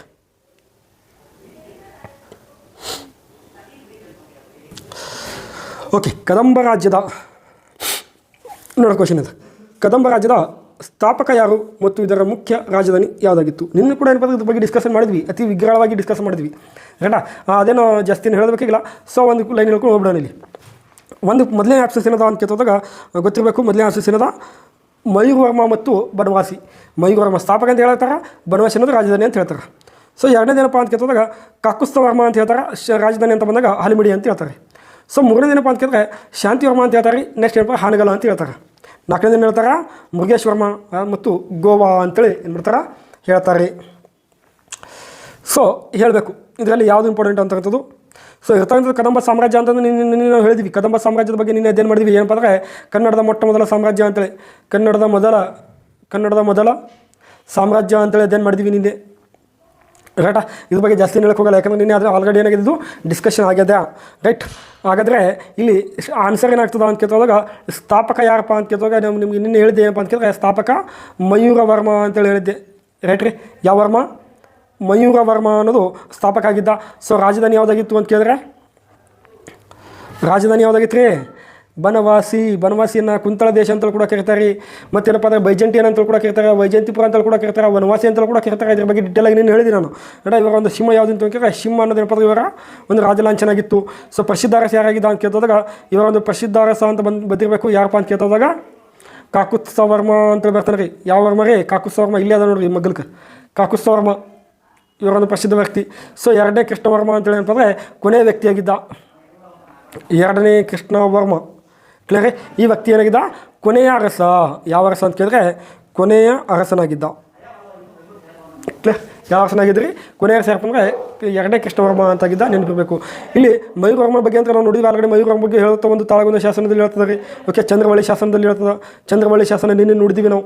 ಎಲ್ಲಿ ಕಂಡು ಬರ್ತದೆ ಕೇಳಿದ್ರೆ ಚಿತ್ರದುರ್ಗದಲ್ಲಿ ಕಂಡು ಬರ್ತದೆ ರೀ. ಯಾವ ದುರ್ಗ? ಚಿತ್ರದುರ್ಗದಲ್ಲಿ ಏನಪ್ಪ ಚಂದ್ರವಳ್ಳಿ ಶಾಸನ ಕಂಡು ಬಂದಿರ್ತದೆ. ಕಾಕುಸ್ಥವರ್ಮನ ಬಗ್ಗೆ ಕೂಡ ಹೇಳಿದ್ವಿ. ಈತನ ಶಾಸನ ಯಾವುದು? ಹಲಿಮಿಡಿ ಶಾಸನ. ಯಾವ ಶಾಸನ ರೀ? ಹಲಿಮಿಡಿ ಶಾಸನ. ಇದನ್ನು ಏನಪ್ಪ ಅಂದರೆ ಮೊದಲ ಕನ್ನಡದ ಶಾಸನ ಅಂತ ಕೂಡ ಹೇಳಿದ್ವಿ. ಯಾವ ಶಾಸನ? ಮೊದಲ ಕನ್ನಡದ ಶಾಸನ ಅಂತ ಕೂಡ ಹೇಳಿದ್ವಿ. ಸರ್ ಶಾಂತಿವರ್ಮನ ಶಾಸನ ಯಾವುದು ಅಂತ ಕೇಳಿದ್ರೆ ಹೇಳಿದ್ವಿ ತಾಳಗುಂದ ಶಾಸನ ಅಂತ ಹೇಳಿದ್ವಿ ಸರ್. ಯಾಗುಂದ ಶಾಸನ ತಾಳಗುಂದ ಶಾಸನ ಅಂತೇಳಿ ಹೇಳಿದ್ವಿ ಸರ್. ತಾಳಗುಂದ ಶಾಸನ ಅಂತೇಳಿ ಹೇಳಿದ್ವಿ. ಓಕೆ, ಈ ತಾಳಗುಂದ ಶಾಸನದ ಬಗ್ಗೆ ಏನಪ್ಪ ಅಂದರೆ ಇನ್ನೊಂದು ಗೊತ್ತಿರಲಿ. ಈ ತಾಳಗುಂದ ಶಾಸನ ಏನಾಗಿತ್ತು ಅಂತ ಕೇಳ್ತಾ ಹೋದಾಗ ನಿಮ್ಗೆ ನಿನ್ನೆ ಹೇಳಿದೆ ನಾನು. ಇದನ್ನಪ್ಪ ಕರ್ನಾಟಕದ ಮೊದಲ ಸಂಸ್ಕೃತ ಶಾಸನ ಅಂತ ಕೇಳ್ತೀವಿ ಸರ್. ಇದಕ್ಕೆ ಕರ್ನಾಟಕದ ಮೊದಲ ಸಂಸ್ಕೃತ ಶಾಸನ, ಕರ್ನಾಟಕದ ಮೊದಲ ಸಂಸ್ಕೃತ ಶಾಸನ ಅಂತ ಬರ್ತದೆ ಸರ್. ರೈಟ್ ರೀ, ಕರ್ನಾಟಕದ ಮೊದಲ ಸಂಸ್ಕೃತ ಶಾಸನ. ಇನ್ನು ಭಾರತದ ಮೊದಲ ಸಂಸ್ಕೃತ ಶಾಸನ ಯಾವುದು ಅಂತ ಕೇಳಿದ್ರೆ, ಭಾರತದ ಮೊದಲ ಸಂಸ್ಕೃತ ಶಾಸನ ಯಾವುದಪ್ಪ ಅಂತ ಕೇಳಿದ್ರೆ ಗೊತ್ತಿರಬೇಕು, ಜುನಾಗಢ. ಯಾವ ಗಢ ರೀ? ಜುನಾಗಢ. ಇದೇನಪ್ಪ ಅಂದರೆ ರುದ್ರದಾಮನ ಹೊಡಿಸಿದ. ಜುನಾಗಢ ಇದು ಯಾರು ಹೊಡಿಸಿದ್ರು? ರುದ್ರದಾಮನ. ರೈಟ, ಶಕರ ವ್ಯಕ್ತಿ ರೈಟ. ಇವ ಯಾವ ವ್ಯಕ್ತಿ ಅಂತ ಕೇಳಿದ್ರೆ ಶಕರ ವ್ಯಕ್ತಿ. ಯಾರಪ್ಪ ಅಂತ ಕೇಳಿದ್ರೆ ಶಕರ ವ್ಯಕ್ತಿ ರುದ್ರದಾಮನ. ಏನಪ್ಪ ಅಂದರೆ ಈ ಒಂದು ಜುನಾಗಢ ಶಾಸನವನ್ನು ಹೊಡಿಸಿ ನೋಡಿ. ಇದೇ ಜುನಾಗಢ ಶಾಸನದಲ್ಲಿ ಏನಾಗಿತ್ತು ಅಂತಂದರೆ ಈ ಒಂದು ಕೆರೆ ನಿರ್ಮಾಣ ಮಾಡಿದ್ರು ಗೊತ್ತಿರಿ, ಪುಷ್ಯಗುಪ್ತ ಅನ್ನೋದು. ಕೆರೆ ಬಗ್ಗೆ ಕೂಡ ಏನಪ್ಪ ಅಂದರೆ ಇಲ್ಲಿ ಉಲ್ಲೇಖ ಅಂತೀರಿ. ರೈಟ್ರಾ, ಯಾರು? ಪುಷ್ಯಗುಪ್ತ ಅಂತ ವ್ಯಕ್ತಿ ಏನು ಮಾಡಿದ? ಕೆರೆಯನ್ನು ನಿರ್ಮಾಣ ಮಾಡಿದ. ಪುಷ್ಯಗುಪ್ತ ಎಂಬ ವ್ಯಕ್ತಿ ಮಾಡಿದ, ಕೆರೆ ನಿರ್ಮಾಣ ಮಾಡಿದ. ಓಕೆ, ಇಲ್ಲಿ ಸುದರ್ಶನ ಕೆರೆ ಅಂತ ಬರ್ತಾ ನೋಡ್ರಿ. ಸುದರ್ಶನ ಕೆರೆಯನ್ನು ನಿರ್ಮಾಣ ಮಾಡಿದ್ದ. ಯಾರು ಹೇಳ್ತಾರೆ? ಪುಷ್ಯಗುಪ್ತವನ್ನು ರೆಡಿ ಮಾಡಿದ್ದ. ಸೊ ಯಾರ ಕಾಲದಲ್ಲಿ ರೆಡಿ ಮಾಡಿದ ಅಂತ ಕೇಳಿದ್ರೆ ಚಂದ್ರಗುಪ್ತ ಮೌರ್ಯನ ಕಾಲದಲ್ಲಿ. ನೋಡಿ, ಇದು ಯಾರ ಕಾಲದಲ್ಲಿ? ಚಂದ್ರಗುಪ್ತ ಮೌರ್ಯನ ಕಾಲದಲ್ಲಿ. ಇದನ್ನು ಕೂಡ ಭಾಳ ಇಂಪಾರ್ಟೆಂಟ್ ಗೊತ್ತಿರಬೇಕು. ಚಂದ್ರಗುಪ್ತ ಮೌರ್ಯನ ಕಾಲದಲ್ಲಿ ಮಾಡಿದ ಸುದರ್ಶನ ಕೆರೆ ನಿರ್ಮಾಣ ಮಾಡಿದ. ಇದು ಎಲ್ಲಿ ಕಂಡು ಬರ್ತದೆ ಅಂತ ಕೇಳಿದ್ರೆ ಜುನಾಗಢ ಶಾಸನದಲ್ಲಿ ಕಂಡು ಬರ್ತದೆ. ಇದಕ್ಕೆ ನಿರ್ಮಾಣ ಮಾಡಿರ್ತೇವೆ. ಇದಕ್ಕೆ ಇನ್ನೊಂದು ಶಾಸನ, ಇನ್ನೊಂದು ಹೆಸರು ಗಿರ್ನಾರ್ ಶಾಸನ ಅಂತ ಕೂಡ ಕರೀತಾರೆ. ಇದಕ್ಕೆ ಗೊತ್ತಿರಬೇಕು. ಗಿರ್ನಾರ್ ಶಾಸನ ಅಥವಾ ಜುನಾಗಢ ಶಾಸನದಲ್ಲಿ ಸುದರ್ಶನ ಕೆರೆ ನಿರ್ಮಾಣ ಮಾಡಿದ. ಯಾರು ನಿರ್ಮಾಣ ಮಾಡಿದ? ಪುಷ್ಯಗುಪ್ತ ಎಂಬ ವ್ಯಕ್ತಿ ನಿರ್ಮಾಣ ಮಾಡಿದ. ಅದು ಯಾರ ಆಸ್ಥಾನದಲ್ಲಿ ಅಂತ ಕೇಳಿದ್ರೆ ಚಂದ್ರಗುಪ್ತ ಮೌರ್ಯನ ಆಸ್ಥಾನದಲ್ಲಿ. ಇದು ಎಲ್ಲಿ ಕಂಡು ಬರ್ತದೆ ಅಂತ ಕೇಳಿದ್ರೆ ಸೌರಾಷ್ಟ್ರ ಅಂದರೆ ಗುಜರಾತ್. ಈ ಕೆರೆ ಎಲ್ಲಿ ಕಂಡು ಬರ್ತದೆ? ಸೌರಾಷ್ಟ್ರ ಅಂದರೆ ಗುಜರಾತದಲ್ಲಿ ಕಂಡು ಬರ್ತದೆ ನೋಡಿ. ಎಲ್ಲಿ? ಗುಜರಾತದಲ್ಲಿ ಕಂಡು ಬರ್ತದೆ. ಸೊ ವೆರಿ ಇಂಪಾರ್ಟೆಂಟ್, ನೆನಪಿರಬೇಕು. ಕರೆಕ್ಟ್. ಈ ಒಂದು ತಾಳಗುಂದ ಶಾಸನ ಬಗ್ಗೆ ಏನಪ್ಪ ಅಂದ್ರೆ ಹೇಳಿದ್ವಿ. ಇಲ್ಲಿ ಏನಪ್ಪ ಅಂದರೆ ಕಾಕುಸ್ತರಮಣಿ ಏನು ಕರೀತಾರೆ? ಕದಂಬ ಕುಲ ಕೀರ್ತಿ ಸೂರ್ಯ ಅಂತ ಕೂಡ ಕರೀತಾರೆ. ಕದಂಬ ಕುಲ ಕೀರ್ತಿ ಸೂರ್ಯ ಅಂತೇಳಿ ನೀನು ನೋಡಿದ್ವಿ ಇದನ್ನು. ಕರೆಕ್ಟಾ? ಕದಂಬ ಕುಲ ಕೀರ್ತಿ ಸೂರ್ಯ ಅಂತ ಬಂದರೆ ಇಲ್ಲಿ ಕರಿತೀವಿ ಅಂತೇಳಿ ನಾವು ಮಾಡಿದ್ವಿ, ನೋಡ್ತಾ ಇದ್ದೀವಿ. ತಾಳಗುಂದ ಶಾಸನ ಹೊಡಿಸಿದವರು ಯಾಕಪ್ಪ ಅಂತ ಕೇಳ್ತೋದಾಗ ಶಾಂತಿವರ್ಮ ಅಂತೇಳಿ ನೋಡ್ತೀವಿ ಸರ್. ಯಾವ ವರ್ಮ? ಶಾಂತಿವರ್ಮ ಅಂತ ನೋಡ್ತೀವಿ. ಈ ಒಂದು ತಾಳಗುಂದ ಶಾಸನ ಎಲ್ಲಿ ಕಂಡು ಬರ್ತದೆ? ಅಂತ ಕೇಳ್ತೋದಾಗ ಶಿವಮೊಗ್ಗ ಜಿಲ್ಲೆಯಲ್ಲಿ ಬರ್ತಕ್ಕಂಥ ಒಂದು ಪ್ರಣವೇಶ್ವರ ದೇವಾಲಯ ಏನೈತಲ್ಲ, ಈ ಪ್ರಣವೇಶ್ವರ ದೇವಾಲಯದ ಎದುರುಗಡೆ ಏನಪ್ಪ ಅಂದರೆ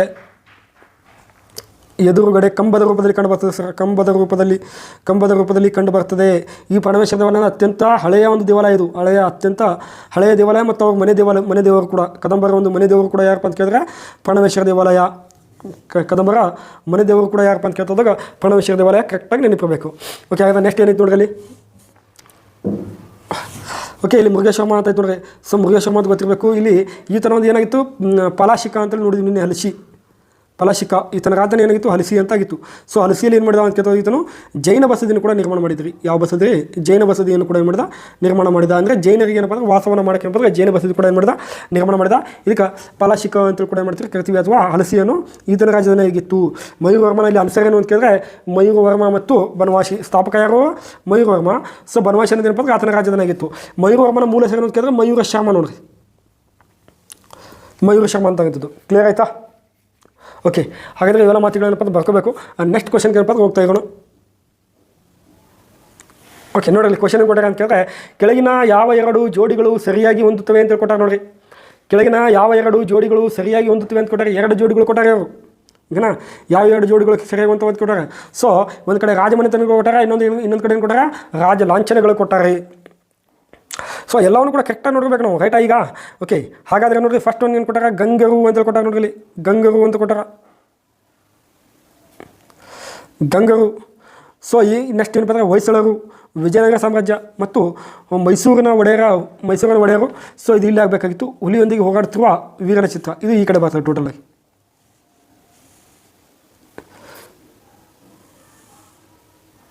ಇದೆಲ್ಲ ಒಂದಾಗಿರುತ್ತೆ ನೋಡ್ರಿ. ಹುಲಿಯೊಂದಿಗೆ ಹೋರಾಡ್ತಿರುವ ಚಿತ್ರ, ಮೈಸೂರಿನ ಒಡೆಯರ ಮುಂದೆ ಏನಪ್ಪ ಹುಲಿಯೊಂದಿಗೆ ಹೋರಾಡ್ತಿರುವ ಚಿತ್ರ. ಓಕೆ, ಹಾಗಾದರೆ ಇಲ್ಲಿ ಹೇಳೋ ನೋಡೋ ಯಾವುದು ಇಂಪಾರ್ಟೆಂಟ್. ಓಕೆ, ಇಲ್ಲಿ ತೆಳಗೆ ಆನ್ಸರ್ ಕೊಟ್ಟು ನೋಡಿರಿ.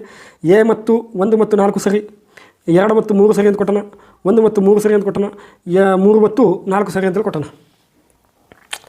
ಯಾವುದಾಗತ್ತಾ ಹೇಳ್ಬೇಡ.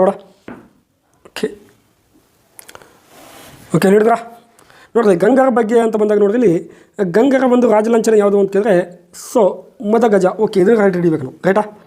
ಇನ್ನು ಹೊಯ್ಸಳ ರಾಜಧಾನಿ ಯಾವುದಾಗಿತ್ತು ಅಂತ ಕೇಳಿದ್ರೆ ಹುಲಿಯನ್ನು ಕೊಲ್ಲುತ್ತಿರುವ ದೃಶ್ಯ ಅಂದರೆ ಹುಲಿಯೊಂದಿಗೆ ಹೋರಾಡುತ್ತಿರುವ ವಿಚಿತ್ರ ವೀರನ ಚಿತ್ರ. ರೈಟ್, ಹಾಗಾದರೆ ಇದು ತಪ್ಪಾಯ್ತಾ? ಇಲ್ಲಿದು ತಪ್ಪಾಯಿತು. ವಿಜಯನಗರ ಸಾಮ್ರಾಜ್ಯದ ಏನದ ವರಹ, ಇದು ಏನದ ರೈಟ್ ಅದ. ಸೊ ಮೈಸೂರು ಒಡೆಯರ್ದು ಏನದ ಅಂತ ಕೇಳಿದ್ರೆ ಗಂಡ ಬೇರುಂಡೈತಿ. ಸೊ ಇದನ್ನು ಕೂಡ ಏನೈತಿ ತಪ್ಪಾಯ್ತಿ. ರೈಟ್, ಹಾಗಾದರೆ 1 ಮತ್ತು 3 ಏನಾಗಿರ್ತದೆ ಇಲ್ಲಿ ಸರಿಯಾಗಿರ್ತದೆ. ಎಲ್ಲಿ ಅನ್ಸರ್ ಅಂದರೆ ಸಿ. ಇದು ಏನಪ್ಪ ಅಂತ ಕೇಳಿದಾಗ ಆನ್ಸರ್ ಆಗುತ್ತಾ ಸಿ ಅನ್ನೋದೇನಪ್ಪ ಅಂದರೆ ರೈಟ್ 1 ಮತ್ತು 3. ಸ್ವಲ್ಪ ಇಲ್ಲಿ ನೋಡಿರಿ ಗಂಗರು ಅಂತ ಬಂದಾಗ ಗಂಗರು ಕ್ಲಿಯರ್. ನೋಡಿರಿ ಗಂಗರು ಅಂತ ಬಂದಾಗ ಒಂದು ಕ್ವಶನು ಅತಿ ಹೆಚ್ಚು ಕ್ವಶನ್ಗಳು ಇರ್ತಾವೆ. ನೋಡಿಲಿ ಇದೇನಪ್ಪ ಅಂದರೆ ಅತಿ ದೀರ್ಘಾವಧಿಯವರೆಗೆ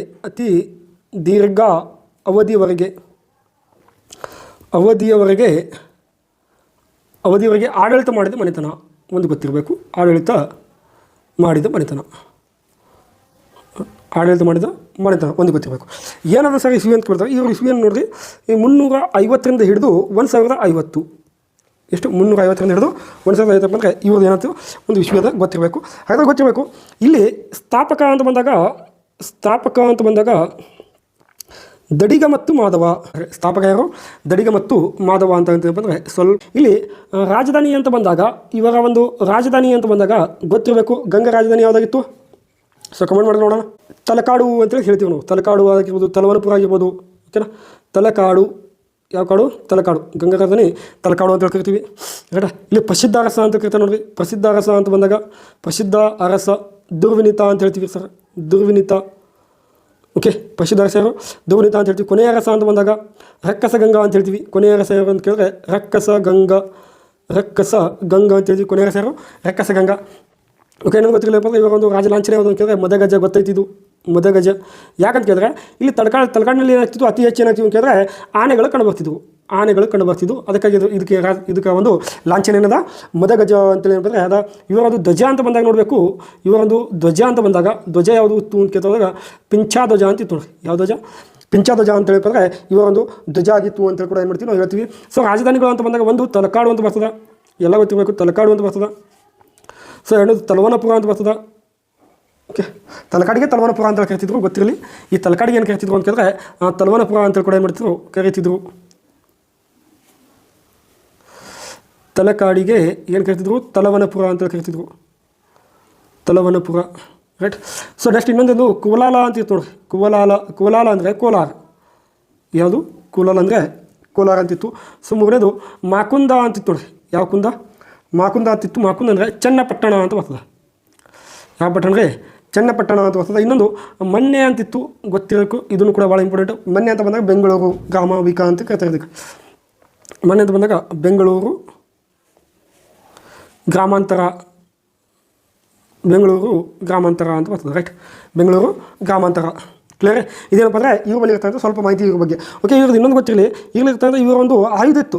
ಸೊ ಇರೋ ಒಂದು ಪಾರಂಪರಿಕ ಆಭರಣ ಯಾವುದು? ವಂಶ ಪಾರಂಪರಿಕ ಆಭರಣ ಅಂತ ಕರಿತೀವಿ ಸರ್. ವಂಶ ಪಾರಂಪರಿಕ ಆಭರಣ ಯಾವುದಿತ್ತು ಅಂತಂದರೆ ಉಗ್ರೋದಯ. ಯಾವುದಯ? ಉಗ್ರೋದಯ ಕಂಠಾಭರಣ ಅಂತೇಳಿ. ಉಗ್ರೋದಯ ಕಂಠಾಭರಣ. ಯಾವ ಭರಣ? ಉಗ್ರೋದಯ ಕಂಠಾಭರಣ ಅಂತ ಇವರೊಂದಿತ್ತು ಆಭರಣ ಇತ್ತು, ಗೊತ್ತಿರಬೇಕಿದು. ಉಗ್ರೋದಯ ಕಂಠಾಭರಣ ಅಂತ ಕೂಡ ಏನಿತ್ತು? ಆಭರಣ ಇತ್ತು ಅಂತ ಹೇಳ್ತೀವಿ. ಇಷ್ಟು ಕೂಡ ನೆನಪಿರಬೇಕು. ಇವ್ರ ಬಗ್ಗೆ ಹೇಳುವಂಥ ಒಂದು ಕೃತಿಗಳು ಯಾವುವು ಅಂತ ಹೇಳಿದ್ರೆ ಇವ್ರ ಬಗ್ಗೆ ಹೇಳುವಂಥ ಕೃತಿಗಳು ನೋಡಿದ್ರೆ ಶ್ರೀವಿಜಯ ಬರೆದಿರ್ತಕ್ಕಂಥದ್ದು. ಶ್ರೀವಿಜಯ ಬರೆದಿದ್ದು ಕವಿರಾಜ ಮಾರ್ಗ. ಎಲ್ಲರೂ ಓದಿರೋದು. ಓಕೆನಾ? ಕವಿರಾಜ ಮಾರ್ಗ ಅಂತ ಕೂಡ ಇದರಲ್ಲಿ ಕೂಡ ಏನು ಮಾಡ್ತದೆ ಇವರೊಂದು ಕೃತಿ ಬಗ್ಗೆ ಕಂಡುಬರ್ತದೆ. ಇನ್ನು ಒಂದನೇ ಮಾಧವ ಬರೆದಿರ್ತಾರೆ. ಒಂದನೇ ಮಾಧವ ಏನು ಬರೆದಿರ್ತಾನೆ ಅಂತ ಕೇಳಿದ್ರೆ ಒಂದನೇ ಮಾಧವ ಬರೆದಿದ್ದ ಕೃತಿ ಯಾವುದು ಅಂತ ಕೇಳಿದ್ರೆ ದತ್ತಕ ಸೂತ್ರವೃತ್ತಿ ಅಂತ ಬರ್ತದೆ. ದತ್ತಕ ಸೂತ್ರವೃತ್ತಿ ಅಂತ ಕೂಡ ಇದನ್ನು ಕೂಡ ಏನಪ್ಪ ಅಂದರೆ ಇವ್ರ ಬಗ್ಗೆ ಹೇಳುವಂಥ ಒಂದು ಕೃತಿ. ಸೊ ನೆಕ್ಸ್ಟ್ ಇಲ್ಲಿ ಹೇಳ್ತೀನಿ ನೋಡಿ. ದತ್ತಕ ಸೂತ್ರವೃತ್ತಿ ಅಂತ ಇತ್ತು. ಇನ್ನು ಪೂಜ್ಯಪಾದರು ಅಂತ ಬರ್ತಾರೆ ಇವರು. ಪೂಜ್ಯಪಾದರು ಅಂತ ಬರ್ತಾರೆ. ಇವ್ರು ಏನಪ್ಪ ಅಂದರೆ ಶಬ್ದಾವತಾರ ಅಂತ ಬರೆದಿರ್ತಾರೆ. ಶಬ್ದಾವತಾರ ಯಾವ ಥರ ಅಂತ ಕೇಳಿದ್ರೆ ಶಬ್ದಾವತಾರ ಅಂತಕ್ಕಂಥದ್ದು. ಇನ್ನೊಬ್ಬ ಇರ್ತಾನೆ ಕೊನೆಯದಾಗಿ ಬಂದಿರ್ತಂಥ ವ್ಯಕ್ತಿ ಚಾವುಂಡರಾಯ ಅಂತ ವ್ಯಕ್ತಿ ಬರ್ತಾನೆ. ಸೊ ಚಾವುಂಡರಾಯ ಬರೆದಿರ್ತಕ್ಕಂಥದ್ದು ಗೊತ್ತಿರಬೇಕು. ಚರಿತ್ರಸಾರ. ಯಾವ ಸಾರಿ? ಚರಿತ್ರಸಾರ ಅಂತೇಳಿ ಕೂಡ ಕಂಡುಬರ್ತದೆ. ಓಕೆ, ಇನ್ನೊಬ್ಬ ಬರ್ತಾನೆ ನೋಡಿ. ಯಾರು ಅಂತ ಬರ್ಕೋಬೇಕಿಲ್ಲ. ಎರಡನೇ ಶಿವಮಾರ ಅಂತೇಳಿ ಈತನ ಜೀವನ ಒಟ್ಟು ಏನಾಗಿರ್ತದೆ ಕೇಳಿದ್ರೆ ರಾಷ್ಟ್ರಕೂಟರ ಅಧೀನದಲ್ಲೇ ಕಳೆದಿರ್ತದೆ ಈತನ ಜೀವನ. ಓಕೆನಾ? ಈತನ ಕೃತಿ ಯಾವುದು ಅಂತ ಕೇಳಿದ್ರೆ ಶಿವಮಾರ ತರ್ಕ ಅಂತೇಳಿ ಶಿವಮಾರ ತರ್ಕ ಅಂತಕ್ಕಂಥದ್ದು. ಸೊ ಈ ಹಿಂದೆ ಹೇಳ್ತಕ್ಕಂಥದ್ದು. ಓಕೆ, ಇಲ್ಲಿ ಈ ಕೃತಿ ಆಗಿರ್ಬೋದು ನೆಕ್ಸ್ಟ್ ಇಲ್ಲಿ ಬರೆದಿರ್ತಕ್ಕಂಥ ಕೃತಿಗಳು ಎಲ್ಲ ಕೃತಿಗಳು ಕೂಡ ಇದರಲ್ಲೇ ಕೇಳಿದ್ರೆ ಸಂಸ್ಕೃತ ಭಾಷೆಲಿದ್ದಾವೆ, ಗೊತ್ತಿರಬೇಕು. ಯಾವ ಭಾಷೆಲಿದ್ದಾವೆ? ಸಂಸ್ಕೃತ ಭಾಷೆಲಿದ್ದಾವೆ. ಇವೆಲ್ಲ ಕೃತಿ ಏನಂತ ಕೇಳಿದ್ರೆ ಸಂಸ್ಕೃತ ಭಾಷೆಲಿದ್ದಾವೆ ಅಂತೇಳಿ ನಮಗೆ ಗೊತ್ತಿರಬೇಕು. ಇಷ್ಟು ಗೊತ್ತಿದ್ರೆ ಸಾಕು. ಓಕೆ, ನೋಡಿರಿ ಇಲ್ಲಿ ಏನಾಯಿತು ಅಂತಂದರೆ ಗಂಗರ ಒಂದು ರಾಜಲಾಂಛನ ಯಾವುದು ಅಂತ ಕೇಳಿದ್ರೆ ಮದಗಜ ಅಂತೇಳಿ ನೋಡಿದ್ವಿ. ಸೊ ಇದನ್ನು ಬರ್ಕೋರೆ. ನೆಕ್ಸ್ಟ್ ಏನಪ್ಪ ಹೊಯ್ಸಳರ ಬಗ್ಗೆ ಸ್ವಲ್ಪ ನೋಡೋಣ ಅಂತ. ಓಕೆ, ನೆಕ್ಸ್ಟ್ ಈಗ ಹೊಯ್ಸಳರು ಮುಗಿತು. ನೆಕ್ಸ್ಟ್ ನೋಡಿ ಹೊಯ್ಸಳರು ಅಂತ ಬಂದಾಗ ಗಂಗಾ ಮುಗಿತು. ಹೊಯ್ಸಳ ಅಂತ ಬಂದಾಗ ನೋಡಿರಿ ಸ್ವಲ್ಪ ನೋಡಲಿ. ಹೊಯ್ಸಳರು ಅಂತ ಬಂದಾಗ ಇಲ್ಲಿ ಏನಪ್ಪ ಅಂದರೆ ಇವ್ರದ್ದೊಂದು ಇಶ್ಯೂನು ಕೂಡ ಸ್ವಲ್ಪ ನೆನಪಿರಬೇಕು. ಇರಲಿ 948ರಿಂದ ಹಿಡಿದು 1343 ನೋಡಿರಿ. ಇಷ್ಟು 942ರಿಂದ ಹಿಡಿದು 1343. ಸ್ಥಾಪಕ ಗೊತ್ತಿರಬೇಕು. ಸ್ಥಳ ಅಂತಂದು ಸ್ಥಾಪಕ ಯಾರು ಅಂತ ಕೇಳಿದ್ರೆ ಸ್ಥಳ ಅಂತ ಬರ್ತಾನೆ. ಅದು ಸರ್ ಪ್ರಸಿದ್ಧ ಅರಸ ಯಾರಪ್ಪ ಅಂತ ಕೇಳಿದಾಗ ಪ್ರಸಿದ್ಧ ಅರಸ ಯಾರಪ್ಪ ಅಂತ ಕೇಳಿದಾಗ ವಿಷ್ಣುವರ್ಧನ ಅಂತ ಬರ್ತಾನೆ ಸರ್. ವಿಷ್ಣುವರ್ಧನ. ಇನ್ನೊಂದು ಹೆಸರಾದ ಈತನಿಗೆ ಬಿಟ್ಟಿದೇವ ಅಂತೇಳಿ. ಇನ್ನೊಂದು ಯಾವ್ದು ಹೆಸರು ಅಂತ ಕೇಳಿದ್ರೆ ಬಿಟ್ಟಿದೇವ ಅಂತ ಇನ್ನೊಂದು ಹೆಸರು. ಇನ್ನು ಕೊನೆಯ ವ್ಯಕ್ತಿ ಯಾರಪ್ಪ ಅಂತ ಕೇಳಿದ್ರೆ ಕೊನೆಯ ಅರಸ ಅಂತ ಹೇಳ್ತೀವಿ ಸರ್. ಕೊನೆಯ ಅರಸ ಅಂತ ಬಂದಾಗ 4ನೇ ವೀರಬಲ್ಲಾಳ.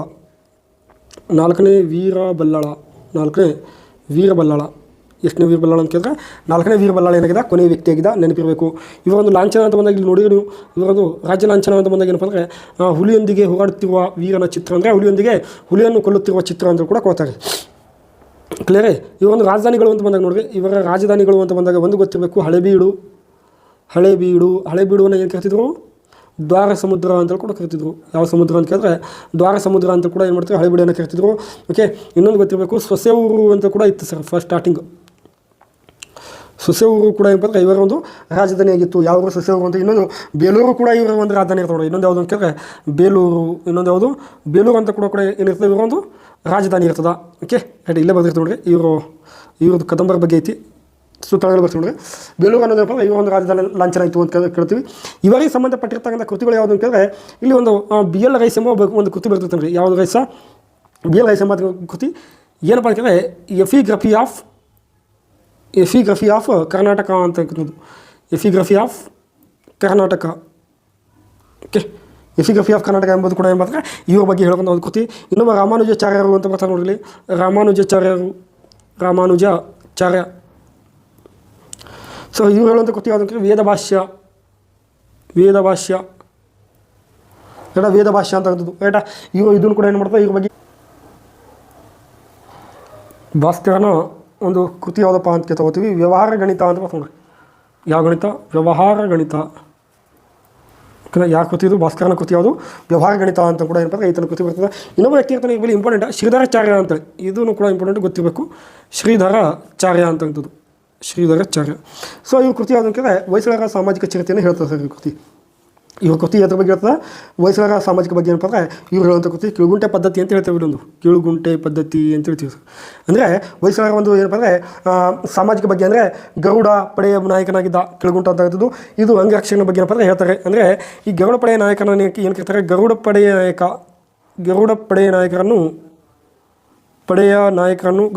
ನಾಯಕರನ್ನು ಕಿಳುಗುಂಟೆ ಅಂತ ಕರಿತಾರೆ. ಯಾವ ಗುಂಟೆ? ಕಿಳುಗುಂಟೆ. ಕರೆಕ್ಟಾಗಿ ಬರ್ತೀವಿ ನೋಡಿ. ಇಲ್ಲಿ ಬರ್ಕೋರಿ. ಕಿಳುಗುಂಟೆ ಅಂತ ಕರಿತಾರೆ. ಕ್ಲಿಯರೇ? ಇವ್ರ ಬಗ್ಗೆ ಏನಪ್ಪ ಅಂದರೆ ಹೊಯ್ಸಳರ ಬಗ್ಗೆ ಏನಪ್ಪ ಅಂದರೆ ಸ್ವಲ್ಪ ಇದು ಮಾಹಿತಿ ಇನ್ನೂ ಐತಿ. ನೀವು ಮುಂದೆ ಏನಪ್ಪ ಥಿಯರಿ ಕ್ಲಾಸ್ ಹೇಳ್ಬೇಕಾದ್ರೆ ಹೇಳಿರ್ತೀನಿ. ಸೊ ನೆಕ್ಸ್ಟ್ ಇಲ್ಲಿ ಇನ್ನೊಂದು ಏನೈತಿ ಅಂತ ಕೇಳ್ತೋದಾಗ ನೋಡಲಿ ವಿಜಯನಗರ ಸಾಮ್ರಾಜ್ಯ ಅಂತ ಇತ್ತು. ಯಾವ ಸಾಮ್ರಾಜ್ಯ? ವಿಜಯನಗರ ಸಾಮ್ರಾಜ್ಯ. ಇವ್ರ ಒಂದು ರಾಜಲಾಂಛನ ಯಾವುದು ಅಂತ ಕೇಳಿದ್ರೆ ವರಹ ಅಂತ ಅನ್ನೋದು ಬರ್ತದೆ ಸರ್. ಯಾವುದು ಅಂತ ಕೇಳ್ತೋದಾಗ ವರಹ. ಓಕೆ ನೋಡಿರಿ, ವಿಜಯನಗರ ಸಾಮ್ರಾಜ್ಯ ಅಂತ ಬಂದ ನೋಡಲಿ ಹಾಕಿರಿ ಇಲ್ಲಿ ಸ್ವಲ್ಪ. ವಿಜಯನಗರ ಸಾಮ್ರಾಜ್ಯ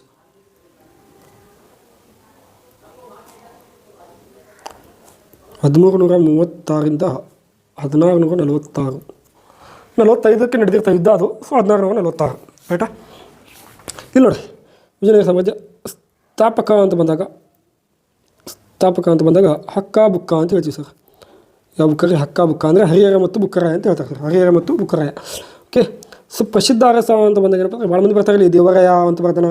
ಮತ್ತು ಭಾಳ ಪ್ರಸಿದ್ಧ ಅರಸ ಅಂತ ಕೇಳಿದ್ರೆ SKD ಶ್ರೀಕೃಷ್ಣ ದೇವರಾಯ. ರೈಟಾ? ಶ್ರೀಕೃಷ್ಣ ದೇವರಾಯ ಅಂತಂದರೆ ಭಾಳ ಪ್ರಸಿದ್ಧ ಅರಸ.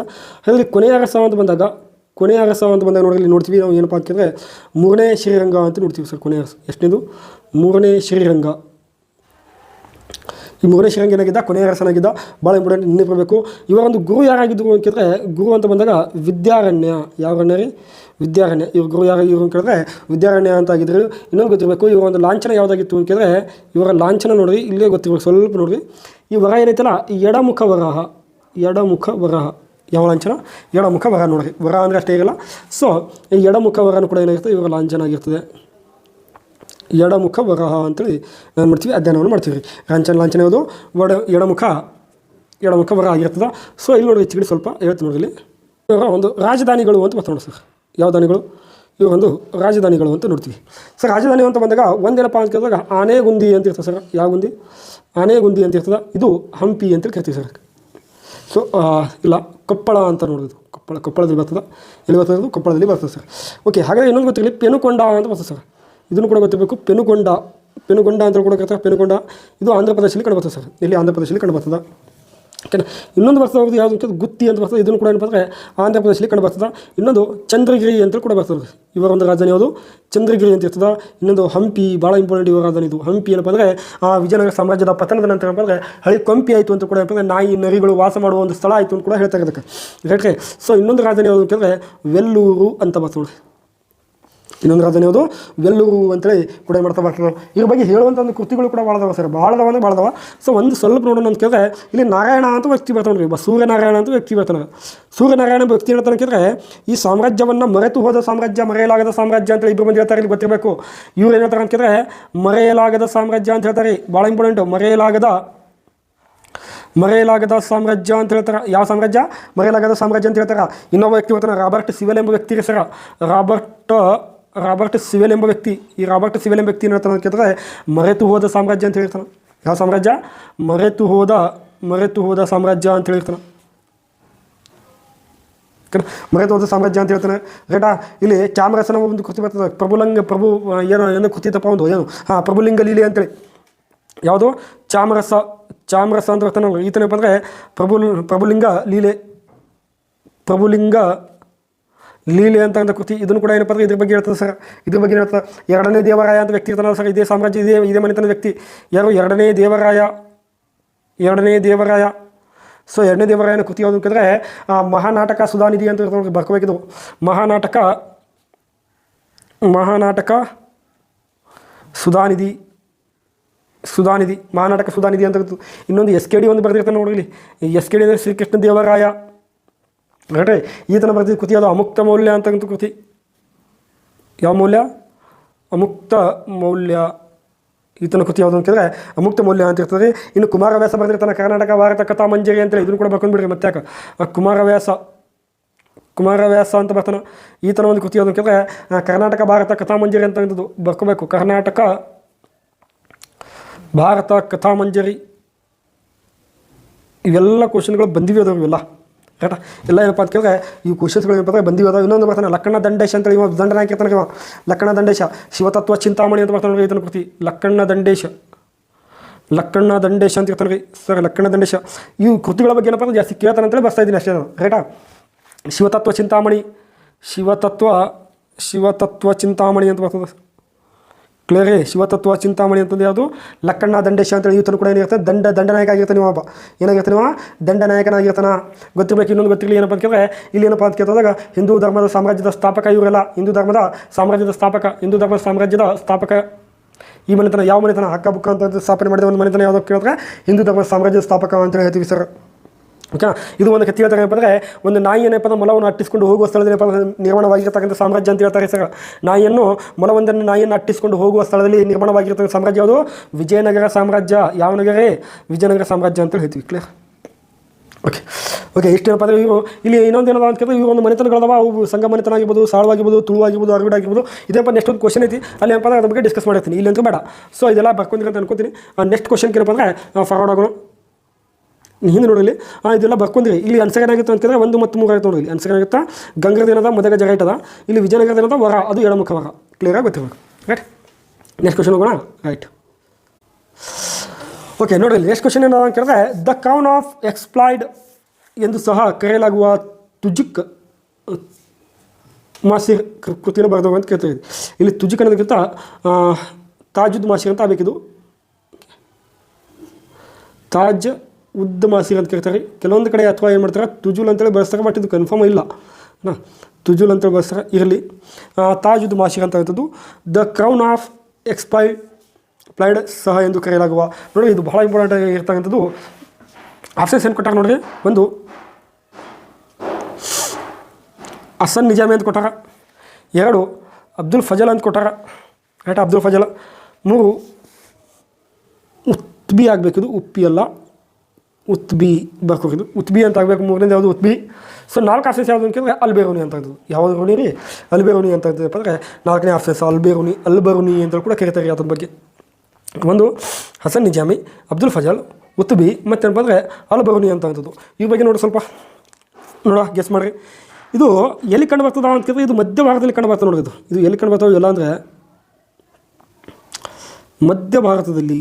ಎಲ್ಲಿ ಕಂಡು ಬರ್ತಾವೆಲ್ಲ ಮಧ್ಯ ಭಾರತದಲ್ಲಿ. ಕ್ವಶನ್ಸ್ಗಳು ಒಂದು ಕರ್ನಾಟಕ ಒಂದು ಕರ್ನಾಟಕ ಇತಿಹಾಸ ಆಗಿರ್ಬೋದು, ಮತ್ತೇನಪ್ಪ ಅಂದರೆ ಆಧುನಿಕ ಭಾರತ ಇತಿಹಾಸ ಆಗಿರ್ಬೋದು, ಪ್ರಾಚೀನ ಭಾರತ ಮತ್ತು ಮಧ್ಯ ಭಾರತ ಎಲ್ಲವನ್ನೂ ಕೂಡ ಕವರ್ ಆಗ್ತಿದ್ದೇವೆ. ಇರಲಿ, ಮಧ್ಯ ಭಾರತದಲ್ಲಿ ಏನಪ್ಪ ಅಂದ್ರೆ ಬರುವಂಥದ್ದು ಕ್ವಶನ್ ಇದು, ರೈಟ್ರಿ. ಇಲ್ಲಿ ನೋಡಿರಿ ಆನ್ಸರ್ ಏನಾಗುತ್ತೆ ಅಂತ ಕೇಳಿದಾಗ ಹಸನ್ ನಿಜಾಮಿ ಅಂತ ಆನ್ಸರ್ ಆಗುತ್ತೆ ಸರ್. ಯಾವ ನಿಜಾಮಿ? ಹಸನ್ ನಿಜಾಮಿ ಅಂತ ವ್ಯಕ್ತಿ. ಈ ಥರ ಬರೆದಿರ್ತಕ್ಕಂಥ ತಾಜ್ ಉದ್ ಮಾಸಿರ್ ಅನ್ನೋದು ಇದು ಎಲ್ಲಿ ಕಂಡು ಬರ್ತದೆ, ಯಾವ ಮನೆತನದಲ್ಲಿ ಕಂಡು ಬರ್ತದೆ ಅಂತ ಕೇಳಿದಾಗ ಇಲ್ಲಿ ನಾವು ದೆಹಲಿ ಸುಲ್ತಾನದಲ್ಲಿ ಏನು ಮಾಡ್ತೀವಿ ಅಂತ ಕೇಳಿದ್ರೆ ದೆಹಲಿ ಸುಲ್ತಾನದಲ್ಲಿ 5 ಮನೆತನವನ್ನು ನೋಡ್ತೀವಿ ಸರ್. ದೆಹಲಿ ಸುಲ್ತಾನದಲ್ಲಿ, ರೈಟಾ. ಒಂದು ಯಾವ ಮನೆತನ ಅಂತ ಕೇಳಿದ್ರೆ ಕುತ್ಬಿ ಐಬಕ್ ಮನೆತನ. ಒಂದು ಗುಲಾಮಿ ಸಂತತಿ ಅಂತ ಕರಿತೀವಿ ಸರ್. ಒಂದು ಯಾವುದು? ಗುಲಾಮಿ ಸಂತತಿ ಅಂತ ಕರಿತೀವಿ ಸರ್. ಒಂದು ಗುಲಾಮಿ ಸಂತತಿ. ಗುಲಾಮಿ ಸಂತತಿ ಎಲ್ಲಿಂದ ಎಲ್ಲಿತಕ್ಕ ಅಂತ ಕೇಳಿದ್ರೆ 1206ರಿಂದ 1290, ರೈಟ್ರಿ. ಇಲ್ಲಿ ಬರ್ತೀವಿ ನೋಡಿರಿ. ಗುಲಾಮಿ ಸಂತತಿ ಎಲ್ಲಿವರೆಗೂ 1206ರಿಂದ 1290, ರೈಟ್. ನೆಕ್ಸ್ಟ್ ಯಾವ ಸಂತತಿ ಅದ ಅಂತ ಕೇಳಿದಾಗ ಖಿಲ್ಜಿ ಸಂತತಿ ಅಂತ ಬರ್ತದೆ ಸರ್. ಖಿಲ್ಜಿ ಸಂತತಿ ಇದು 1290ರಿಂದ 1320, 1290ರಿಂದ 1320. ನೆಕ್ಸ್ಟ್ ಯಾವುದದ ಅಂತ ಕೇಳಿದಾಗ ತುಗ್ಲಕ್ ಅಂತ ಇದೆ ಸರ್. ತುಗ್ಲಕ್ ಸಂತತಿ ಇದೇನಪ್ಪ ಅಂದರೆ 1320ರಿಂದ 1414 ಸರ್. 1414. ಸೊ ನೆಕ್ಸ್ಟ್ ಇನ್ನೊಂದು ಐತಿ ಸೈಯದ್ ಸಂತತಿ ಅಂತೇಳಿ. ಸೈಯದ್ ಸಂತತಿ ಬರ್ತದೆ. ಈ ಸೈಯದ್ ಸಂತತಿ ಎಲ್ಲಿಂದ 1414ರಿಂದ 1451 ಐತಿ. ನೆಕ್ಸ್ಟ್ ಲಾಸ್ಟ್ ಒಂದು ಬರ್ತದೆ ಯಾವುದು ಅಂತಂದರೆ ಲೋಧಿ ಸಂತತಿ. ಲೋಧಿ ಸಂತತಿ ಅಂತ ಬರ್ತದಲ್ಲ, ಈ ಸಂತತಿ ಏನಪ್ಪ ಅಂದರೆ 1451ರಿಂದ 1526. ಸೊ ಈ ಸಂತತಿ ಏನಪ್ಪ ಅಂದರೆ ಅಫ್ಘಾನ್ ಪಂಗಡಕ್ಕೆ ಸೇರಿರ್ತಕ್ಕಂಥ ಸಂತತಿ ಆಗಿರ್ತದೆ. ಈ ಸಂತತಿ ಅದಕ್ಕೆ ಅಫ್ಘಾನ್ ಪಂಗಡಕ್ಕೆ ಸೇರಿದ ಸಂತತಿ. ಇವೆಲ್ಲ ಸಂತತಿ ಅದಕ್ಕೆ ಸೇರವ ಅಂತ ಕೇಳಿದ್ರೆ ಇವೆಲ್ಲ ಟರ್ಕಿ ಪಂಗಡಕ್ಕೆ ಸೇರಿದ ಸಂತತಿಗಳು. ಇವೆಲ್ಲ ನೋಡಲಿ, ನಿಮಗೆ ಥಿಯರಿ ಹೇಳ್ಬೇಕಾದ್ರೆ ಹೇಳ್ತೀನಿ ನಾನು ಎದಕ್ಕೆ ಸೇರವ ಎದಕ್ಕಿಲ್ಲ ಅಂತೇಳಿ. ಬಟ್ ಇಲ್ಲಿ ಬರ್ತಕ್ಕಂಥದ್ದು ಇದು ಎಲ್ಲಿ ಬರ್ತದ ಅಂತ ಕೇಳಿದಾಗ ಇಲ್ಲಿ ಗುಲಾಮಿ ಸಂತತಿ ಏನೈತಲ್ಲ, ಈ ಗುಲಾಮಿ ಸಂತತಿಯ ಒಂದು ವ್ಯಕ್ತಿ ಇರ್ತಾನಲ್ಲ, ಗುಲಾಮಿ ಸಂತತಿ ವ್ಯಕ್ತಿ ಯಾರು? ಕುತುಬುದ್ದೀನ್ ಐಬಕ್ ಎಂಬ ವ್ಯಕ್ತಿ. ಯಾರು? ಕುತುಬುದ್ದೀನ್ ಐಬಕ್. ಇವನು ಸ್ಥಾಪಕ ಆಗಿರ್ತಾನೆ, ಕರೆಕ್ಟ್ರಿ.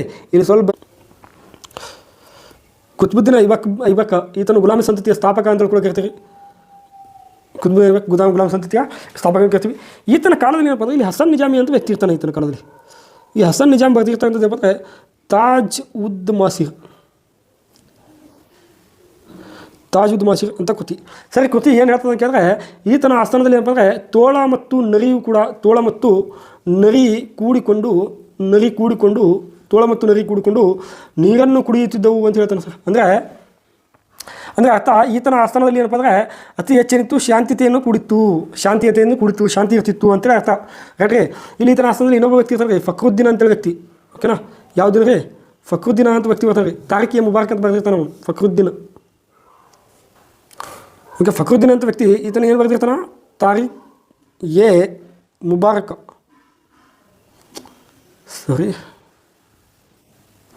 ತಾರಿಕೆ ಮುಬಾರಕ್ ಅಂತ ಏನು ಮಾಡ್ತಾನೆ ಕೃತಿ ಬರ್ತಾನೆ ಸರ್. ಇದು ಕೃತಿ ಇದ್ರ ಬಗ್ಗೆ ಹೇಳ್ತಾನೆ ಕೇಳಿದ್ರೆ ಈ ಕೃತಿ ಮೊಹಮ್ಮದ್ ಗೋರಿ ಮತ್ತು ಕುತುಬುದ್ದೀನ್ ಐಬಕ್ನ ಬಗ್ಗೆ ಮಾಹಿತಿ ಹೇಳ್ತಾ ನೋಡೋದು. ಇದು ಇದ್ರ ಬಗ್ಗೆ ಹೇಳ್ತದ ಮೊಹಮ್ಮದ್ ಗೋರಿ ಮತ್ತು ಐಬಕ್ನ ಬಗ್ಗೆ ಏನು ಮಾಡ್ತದೆ? ಮಾಹಿತಿಯನ್ನು ನೀಡುತ್ತದೆ. ನೀಡ್ತದೆ. ಓಕೆನಾ? ರೈಟಾ? ಓಕೆ, ಅದೇ ಇಲ್ಲಿ ಗೊತ್ತಿರಬೇಕು. ಈತನ ಆಸ್ಥಾನದಲ್ಲಿ ಏನಾಗಿತ್ತು ಅಂತಂದರೆ ಒಬ್ಬ ವ್ಯಕ್ತಿ ಇದ್ದ ನೋಡಿ, ಖ್ವಾಜಾ ಬಕ್ತಿಯಾರ್ ಖಿಲ್ಜಿ ಎಂಬ ವ್ಯಕ್ತಿ ಇದ್ದ. ಯಾವ ಖಿಲ್ಜಿ? ಖ್ವಾಜಾ ಬಕ್ತಿಯಾರ್ ಖಿಲ್ಜಿ ವ್ಯಕ್ತಿ ಇದ್ದ. ಈತನ ಸವಿನೆನಪಿಗೆ ಏನು ಮಾಡಿರ್ತಾನೆ ಅಂತಂದರೆ ಕುತುಬ್ ಮಿನಾರ್ಗೆ ಅಡಿಪಾಯ ಹಾಕಿರ್ತಾನೆ. ಇದನ್ನು ಕೂಡ ಗೊತ್ತಿರಬೇಕು. ಕುತುಬ್ ಮಿನಾರ್ಗೆ ಅಡಿಪಾಯ ಯಾರ ಸವಿನೆನಪಿಗೆ ಹಾಕಿದ? ಖ್ವಾಜಾ ಬಕ್ತಿಯಾರ್ ಎಂಬ ವ್ಯಕ್ತಿ. ಖ್ವಾಜಾ ಬಕ್ತಿಯಾರ್ ಎಂಬ ಏನಿದೆ ಸೂಫಿ ಸಂತಿದ್ದ. ಈತನ ಒಂದು ಕಾಲಕ್ಕೆ ಏನು ಮಾಡ್ತಾನೆ? ಕುತುಬ್ ಮಿನಾರ್ಗೆ ಏನು ಮಾಡಿರ್ತಾನೆ? ಅಡಿಪಾಯ ಹಾಕಿರ್ತಾನೆ. ಈ ಮಿನಾರವನ್ನು ಕಂಪ್ಲೀಟ್ ಮಾಡ್ತಾನೆ ಯಾರು ಅಂತ ಕೇಳಿದ್ರೆ ಇಲ್ತಮಶ್. ಇದೇ ಮನೆತನದ ವ್ಯಕ್ತಿ, ರೈಟಾ? ಇದೇ ಮನೆತನದ ವ್ಯಕ್ತಿ, ಪ್ರಸಿದ್ಧ ವ್ಯಕ್ತಿ, ನಿಜವಾದ ಸ್ಥಾಪಕ ಇಲ್ತಮಶ್, ರೈಟ್ ರೀ. ಅದ್ರ ಬಗ್ಗೆ ನೋಡೋಣ ಮುಂದೆ ಯಾವ್ದಾದ್ರು ಕ್ವಶನ್ ಬರ್ತಂದ್ರೆ, ರೈಟ್. ಹಾಗಾದ್ರೆ ಇಲ್ಲಿ ನೋಡಿರಿ ಇಲ್ಲಿ ಇನ್ನೊಂದು ಗೊತ್ತಿರಿ, ಎರಡನೇ ತರನ ಅಂತ ನಡೀತಿರ್ತದೆ ಸರ್. ಈ ಎರಡನೇ ತರನಿದ ಒಂದು ಸವಿ ನೆನಪಿಗಾಗಿ ಇವ ಏನು ಮಾಡ್ತಾನೆ ಅಂತ ಕೇಳಿದ್ರೆ, ಎರಡನೇ ತರನಿದ ಸವಿ ನೆನಪಿಗಾಗಿ ಇವ ಏನು ಮಾಡ್ತಾನೆ ಅಂತ ಕೇಳಿದಾಗ ಒಂದು ಮಸೀದಿ ನಿರ್ಮಾಣ ಮಾಡ್ತಾನೆ ಭಾರತ ದೇಶದಲ್ಲಿ. ಯಾವ ಮಸೀದಿ ಅಂತ ಕೇಳಿದ್ರೆ ಇಸ್ಲಾಂ ಉಲ್ ಕುವೈತ್ ಅಂತ ಒಂದು ಮಸೀದಿ. ಇಸ್ಲಾಂ ಉಲ್ ಕುವೈತ್ ಅಂತ ಹೇಳ್ತಾರೆ ಮಸೀದಿಯನ್ನು ನಿರ್ಮಾಣ ಮಾಡ್ತಾನೆ. ಎಲ್ಲಿ? ಭಾರತ ದೇಶದಲ್ಲಿ ನಿರ್ಮಾಣ ಮಾಡಿರ್ತಾನೆ. ಯಾರು ಅಂತ ಕೇಳಿದಾಗ ಈ ಕುತುಬುದ್ದೀನ್ ಐಬಕ್ ಎರಡನೇ ತರ ಯುದ್ಧವನ್ನು ಗೆದ್ದಿದ್ದಕ್ಕಾಗಿ. ಎರಡನೇ ತರ ಯುದ್ಧ ನಡೆದಿರುವಾಗ 1192ರಲ್ಲಿ, ಮೊದಲನೇ ತರ ನಡೆದಿದ್ದು 1191ರಲ್ಲಿ. ಇಲ್ಲಿ ಮೊಹಮ್ಮದ್ ಗೋರಿ ಸೋತಿರ್ತಾನೆ. ಇಲ್ಲಿ ಏನು ಮಾಡ್ತಾನೆ? ಗೆಲ್ತಾನೆ. ಯಾರಿಗೆ ಸೋಲಿಸ್ತಾನೆ ಅಂತ ಕೇಳಿದ್ರೆ ಪೃಥ್ವಿರಾಜ್ ಚವ್ಹಾಣ್ಗೆ, ಮೂರನೇ ಪೃಥ್ವಿರಾಜ್ ಚವ್ಹಾಣ್ಗೆ ಏನು ಮಾಡ್ತಾನೆ? ಸೋಲಿಸ್ತಾನೆ. ಕಡೆ ಸೋಲಿಸ್ ಏನು ಮಾಡ್ತಾನೆ? ಭಾರತದಲ್ಲಿ ಇಸ್ಲಾಂ ಧರ್ಮಕ್ಕೆ ಏನಪ್ಪ ಅಡಿಪಾಯವನ್ನು ಹಾಕಿಬಿಡ್ತಾರೆ ಅವರು. ಸೊ ಇವ ಇನ್ನೊಂದು ಗೊತ್ತಿರಲಿ, ಐಬಕ್ ಏನು ಮಾಡಿರ್ತಾನೆ ಅಂತ ಕೇಳಿದಾಗ ಐಬಕ್ ಅಂತ ವ್ಯಕ್ತಿ ಇನ್ನೊಂದು ಮಾಡ್ತಾನೆ, ಅಡೈ ದಿನ್ ಕಾ ಝೋಂಪ್ರಾವನ್ನು ನಿರ್ಮಾಣ ಮಾಡ್ತಾನೆ ರೀ. ಅಡೈ ದಿನ್ ಕಾ ಝೋಂಪ್ರಾ ಎಲ್ಲಿ ಅಂತ ಕೇಳಿದ್ರೆ ಅಜ್ಮೀರ್ನಲ್ಲಿ. ಅಜ್ಮೀರ್ನಲ್ಲಿ ಏನು ಮಾಡ್ತಾರೆ? ನಿರ್ಮಾಣವನ್ನು ಮಾಡ್ತಾರೆ ನೋಡಿ. ಓಕೆ, ಗೊತ್ತಿರಬೇಕು. ಇದನ್ನು ಕೂಡ ಏನಪ್ಪ ಗೊತ್ತಿರಬೇಕು. ಇವ ಈ ಮನೆತನದ ಸ್ಥಾಪಕ. ಈ ಮನೆತನದ ಒಂದು ಪ್ರಸಿದ್ಧ ಯಾರಪ್ಪ ಅಂತ ಕೇಳಿದ್ರೆ ಇಲ್ತಮಶ್ ನೋಡಿ. ಪ್ರಸಿದ್ಧ ಇಲ್ತಮಶ್. ಈ ಮನೆತನ ಪ್ರಸಿದ್ಧ ಇಲ್ತಮಶ್ ಅಂತ ಬರ್ತಾನೆ. ಹಾಗಿದ್ರೆ ಕೊನೆಯ ಪ್ರಸಿದ್ಧ ಅಂತ ಕೇಳಿದ್ರೆ ಬಲ್ಬನ್. ಇನ್ನು ಕೊನೆಯ ವ್ಯಕ್ತಿ ಯಾರಪ್ಪ ಅಂತ ಕೇಳಿದ್ರೆ ಕೈಕುಬಾದ್ ಅಂತ ಬರ್ತಾರೆ ಸರ್. ಕೊನೆ ವ್ಯಕ್ತಿ ಯಾರು ಅಂತ ಕೇಳಿದ್ರೆ ಕೈಕುಬಾದ ಅಂತೇಳಿ ಬರ್ತಾರೆ ಸರ್. ಇನ್ನು ಈ ಮನೆತನವನ್ನು ಆಳಿರ್ತಕ್ಕಂಥ ಏಕೈಕ ಮಹಿಳೆ ಯಾರಪ್ಪ ಅಂತ ಕೇಳಿದಾಗ ರಜಿಯಾ ಸುಲ್ತಾನ್. ಈ ಮಹಿಳೆ ಈ ಒಂದು ಮನೆತನವನ್ನು ಆಡಿರ್ತಕ್ಕಂಥ ಪ್ರಮುಖವಾಗಿರ್ತಂಥ ಮಹಿಳೆ ಯಾರು ಅಂತ ಕೇಳಿದ್ರೆ ರಜಿಯಾ ಸುಲ್ತಾನ್ ಅಂತ ಹೇಳ್ಬೇಕು ರೀ. ಯಾಕಂದರೆ ಪ್ರಸಿದ್ಧವಾಗಿರ್ತಂಥ ಆಡಳಿತ ಕೂಡ ಏನಪ್ಪ ರಜಿಯಾ ಸುಲ್ತಾನ್ ಮಾಡ್ತಾಳೆ. ಸೊ ಥಿಯರಿ ಹೇಳ್ಬೇಕಾದ್ರೆ ಅವ್ರ ಬಗ್ಗೆ ಡೀಟೇಲ್ ಆಗಿ ಹೇಳ್ಕೊಟ್ಟಿರ್ತೀವಿ. ಕ್ಲಿಯರ್? ನೆಕ್ಸ್ಟ್ ಇನ್ನೊಂದು ಆಸೆ ಸಿಗ್ತಲ್ಲ, ಏನಿತ್ತು ನೋಡಲಿ.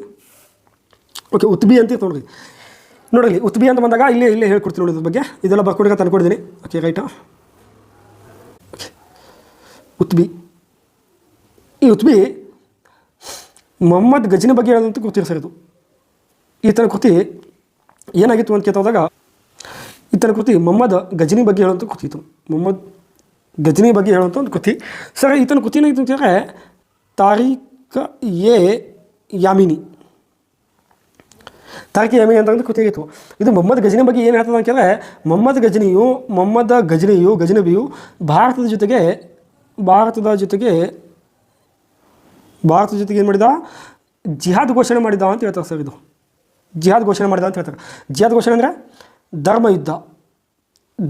ಅವನು ಭಾರತಕ್ಕೆ ಬಂದಿದ್ದೇನಪ್ಪ ಅಂದರೆ ಭಾರತದಲ್ಲಿ ಇರ್ತಕ್ಕಂಥ ಒಂದು ದೇವಾಲಯಗಳನ್ನು ನಾಶ ಮಾಡಬೇಕು, ಭಾರತದಲ್ಲಿ ಇರ್ತಕ್ಕಂಥ ಒಂದು ಸಂಪತ್ತನ್ನು ಕೊಳೆ ಹೊಡಿಬೇಕು, ಮತ್ತು ಭಾರತ ದೇಶದಲ್ಲಿ ಏನು ಮಾಡಬೇಕು? ಇಸ್ಲಾಂ ಧರ್ಮದ ಸ್ಥಾಪನೆ ಮಾಡಬೇಕು ಅಂತೇಳಿ ಉದ್ದೇಶ ನೋಡ್ಕೊಂಡು ಬಂದಿದ್ದ. ಈ ಉತ್ಬಿ ಎಂಬ ವ್ಯಕ್ತಿ ಏನಂತಂದರೆ ಜಿಹಾದ್ ಘೋಷಣೆ ಮಾಡಿದ ಅಂತೇಳಿ ಕೂಡ ಏನು ಮಾಡ್ತಾರೆ ಹೇಳ್ತಾರೆ. ಇನ್ನೊಂದು ಗೊತ್ತಿರಲಿ, ಇಲ್ಲಿ ಫಿರ್ದೋಷಿ ಅಂತ ವ್ಯಕ್ತಿ ಬರ್ತಾನೆ ರೀ. ಯಾವ ದೋಷಿ ರೀ?